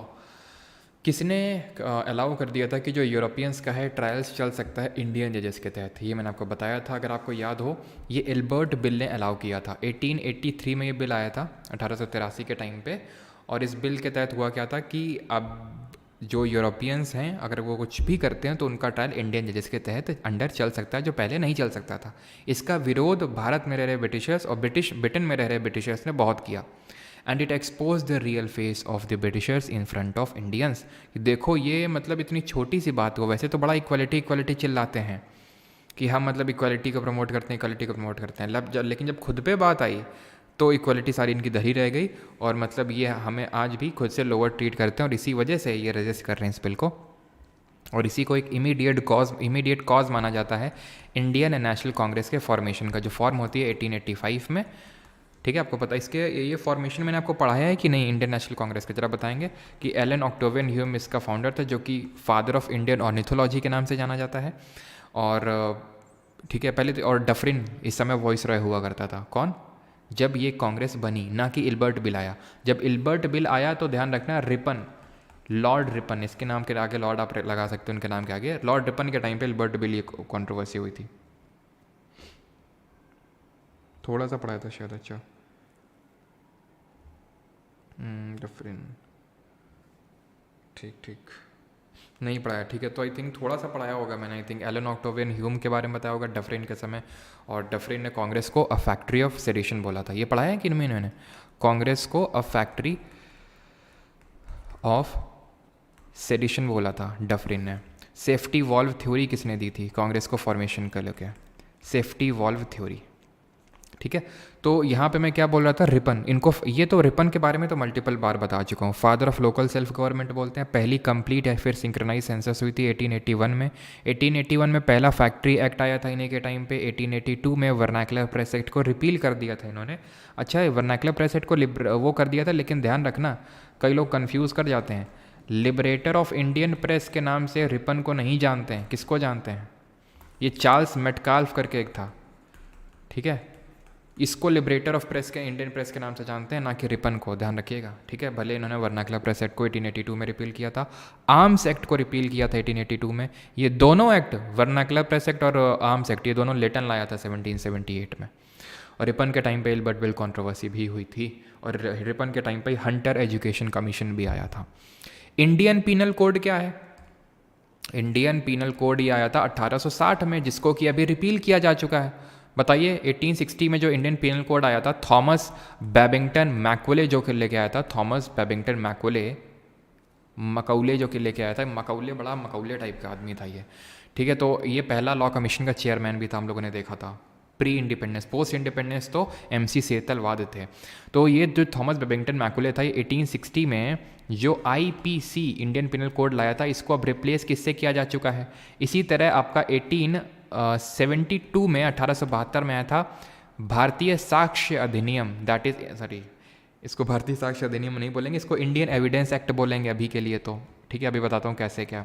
1973 में आया था CRPC, क्रिमिनल प्रोसीजर कोड. अब इनको रिप्लेस किया जा चुका है. पक्का पूछेगा आपसे आपके अपकमिंग SSC एग्जाम में.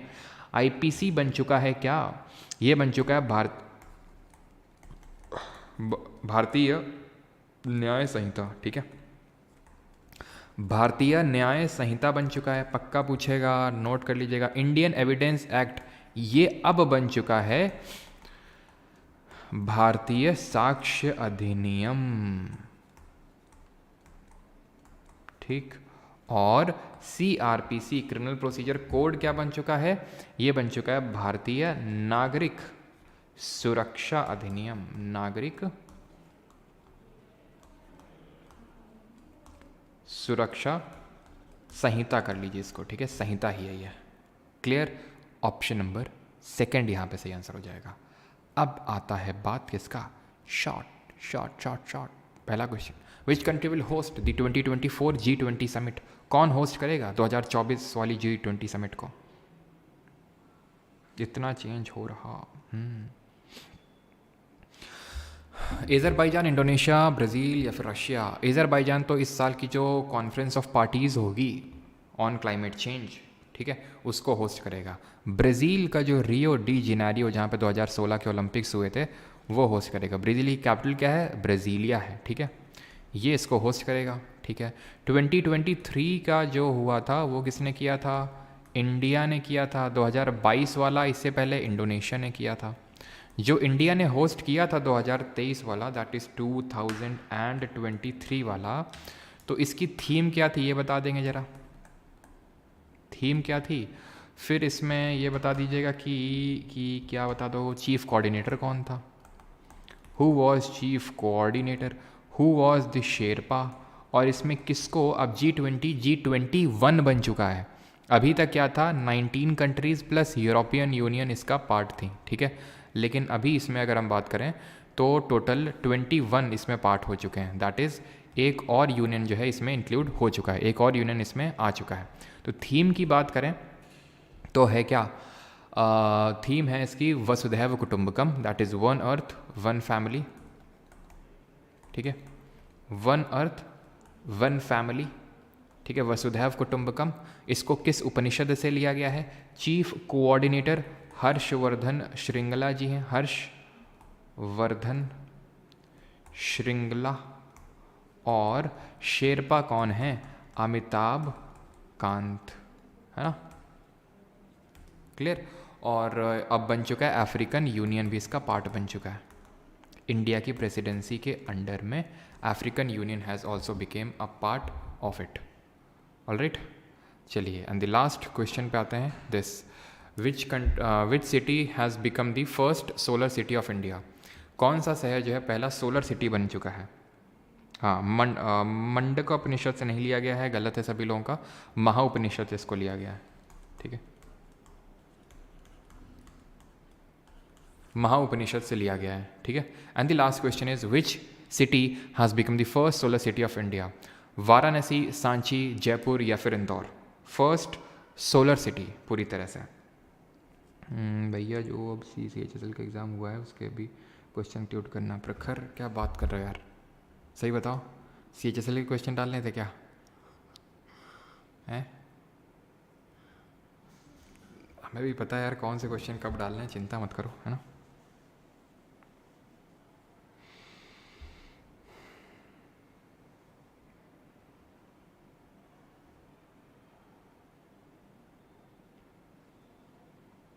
चलिए, तो यहाँ पे सही आंसर क्या होगा?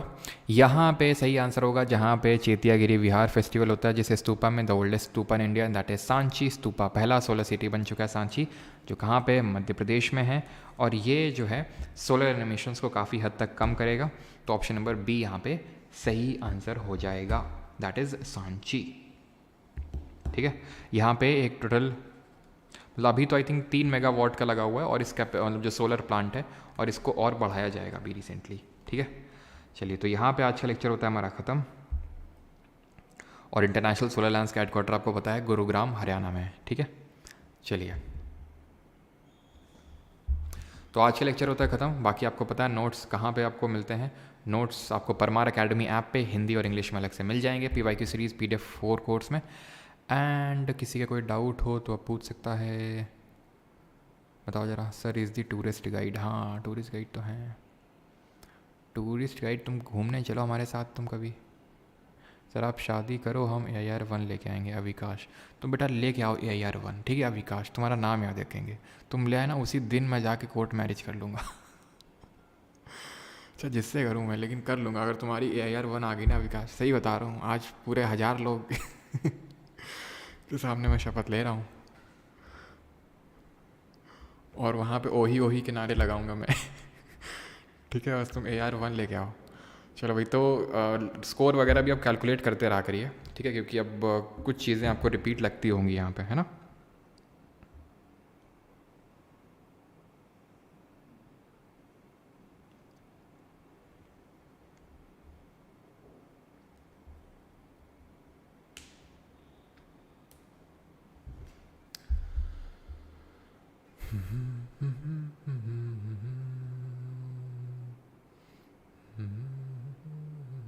किसी का कोई डाउट तो नहीं है? रिकॉर्डेड क्लास गई है, तुमने बोला सर ये वो, तो सही बता रहे हो, वो कमेंट से निकाल के मारेंगे नहीं, अभी बता दो कुछ भी तुम्हारा जो डाउट हो, मतलब कमेंट करो, ऐसा हम बोल नहीं रहे मना करने के लिए, लेकिन right to internet, right to internet आपका आर्टिकल 21 में आएगा, जिसका कोई नहीं उसका आर्टिकल 21 होता है, मैंने बताया था, ठीक है।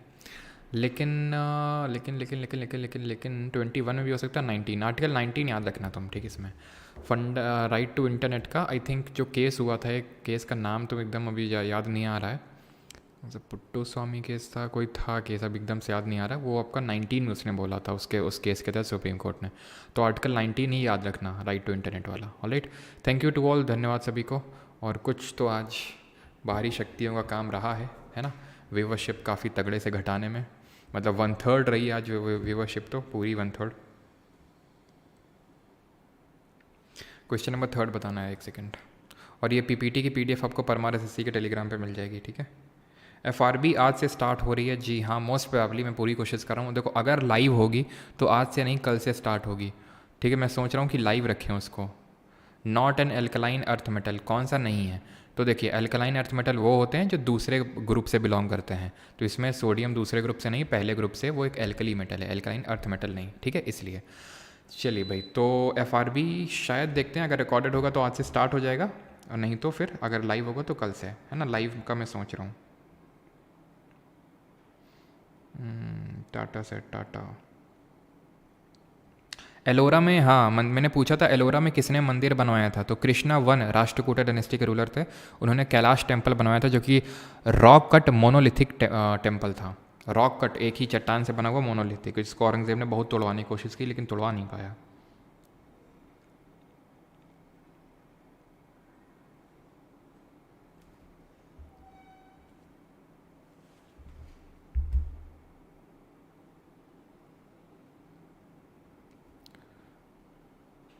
नॉर्मन बोरलो, कौन सा क्वेश्चन बताना जरा।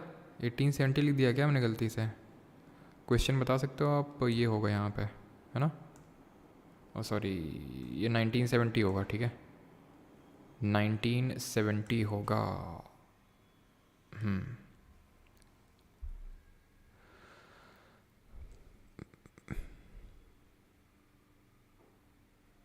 UPSC पार्ट 14, यस पार्ट 14 है। 1962 किलोमीटर किसकी लेंथ है? अच्छा मैंने वो लिखवाया नहीं था, वो आपकी अंडमान और निकोबार की लेंथ है, अंडमान और निकोबार की। क्वेश्चन नंबर 10 ऐसे रैंडम पूछ रहे हो क्या?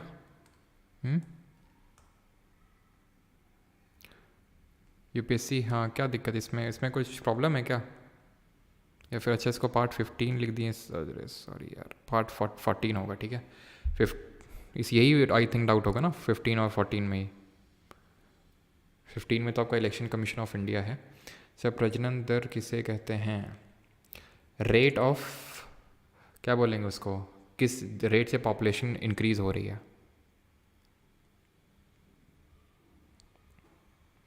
ट्रीटी ऑफ पुरंदर किसके? ट्रीटी ऑफ पुरंदर हुई है ये, बताया तो था, छत्रपति शिवाजी महाराज और राजा जयसिंह के बीच में, राजा जयसिंह और छत्रपति शिवाजी महाराज।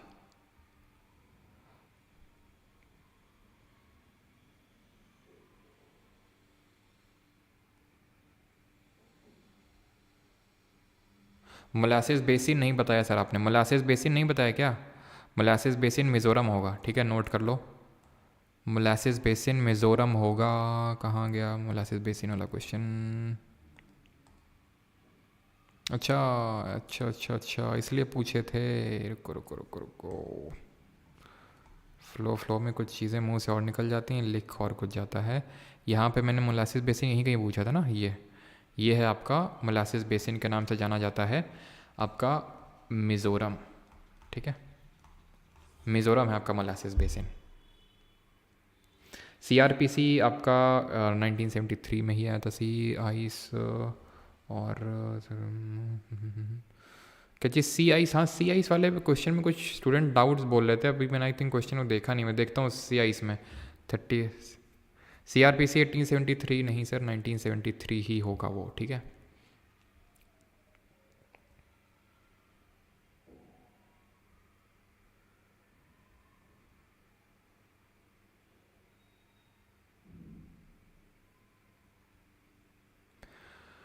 घराना पे वीडियो जल्दी आएगा, ठीक है सर। CRPC केम इन 1872, आपने 1973 किया है।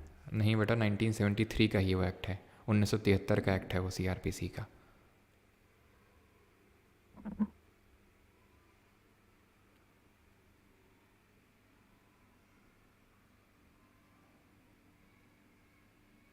हलवा सेरेमनी वो बता चुका हूँ बजट वाली क्लास में ना सर। शादी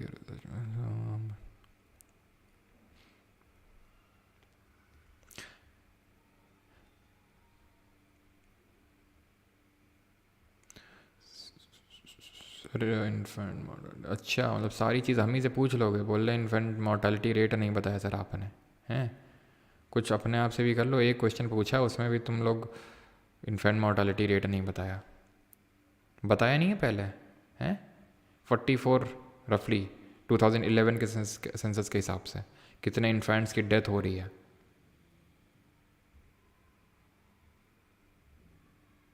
2011 के सेंसस के बेसिस पे, ठीक है। और अगर अंडर 5 मॉर्टलिटी पूछ ले कि 5 साल के जो अंडर में डेथ कितनों की हो रही है, तो 55 है, ध्यान रखना, कंफ्यूज मत करना। इन्फेंट का मतलब होता है कि 1 साल के अंदर, और अंडर 5 का मतलब होता है 5 साल के अंदर। तो 5 साल के अंदर 55 बच्चों की डेथ हो जाती है।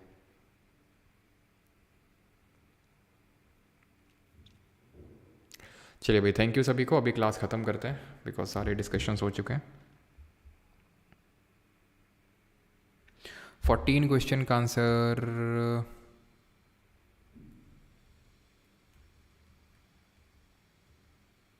9 + 0, ठीक है सर। कितना सोते हो? जितने में नींद पूरी हो जाती है।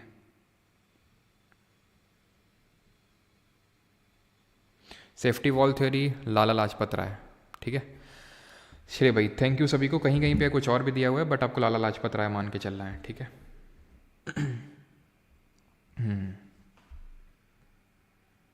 चलिए, थैंक यू।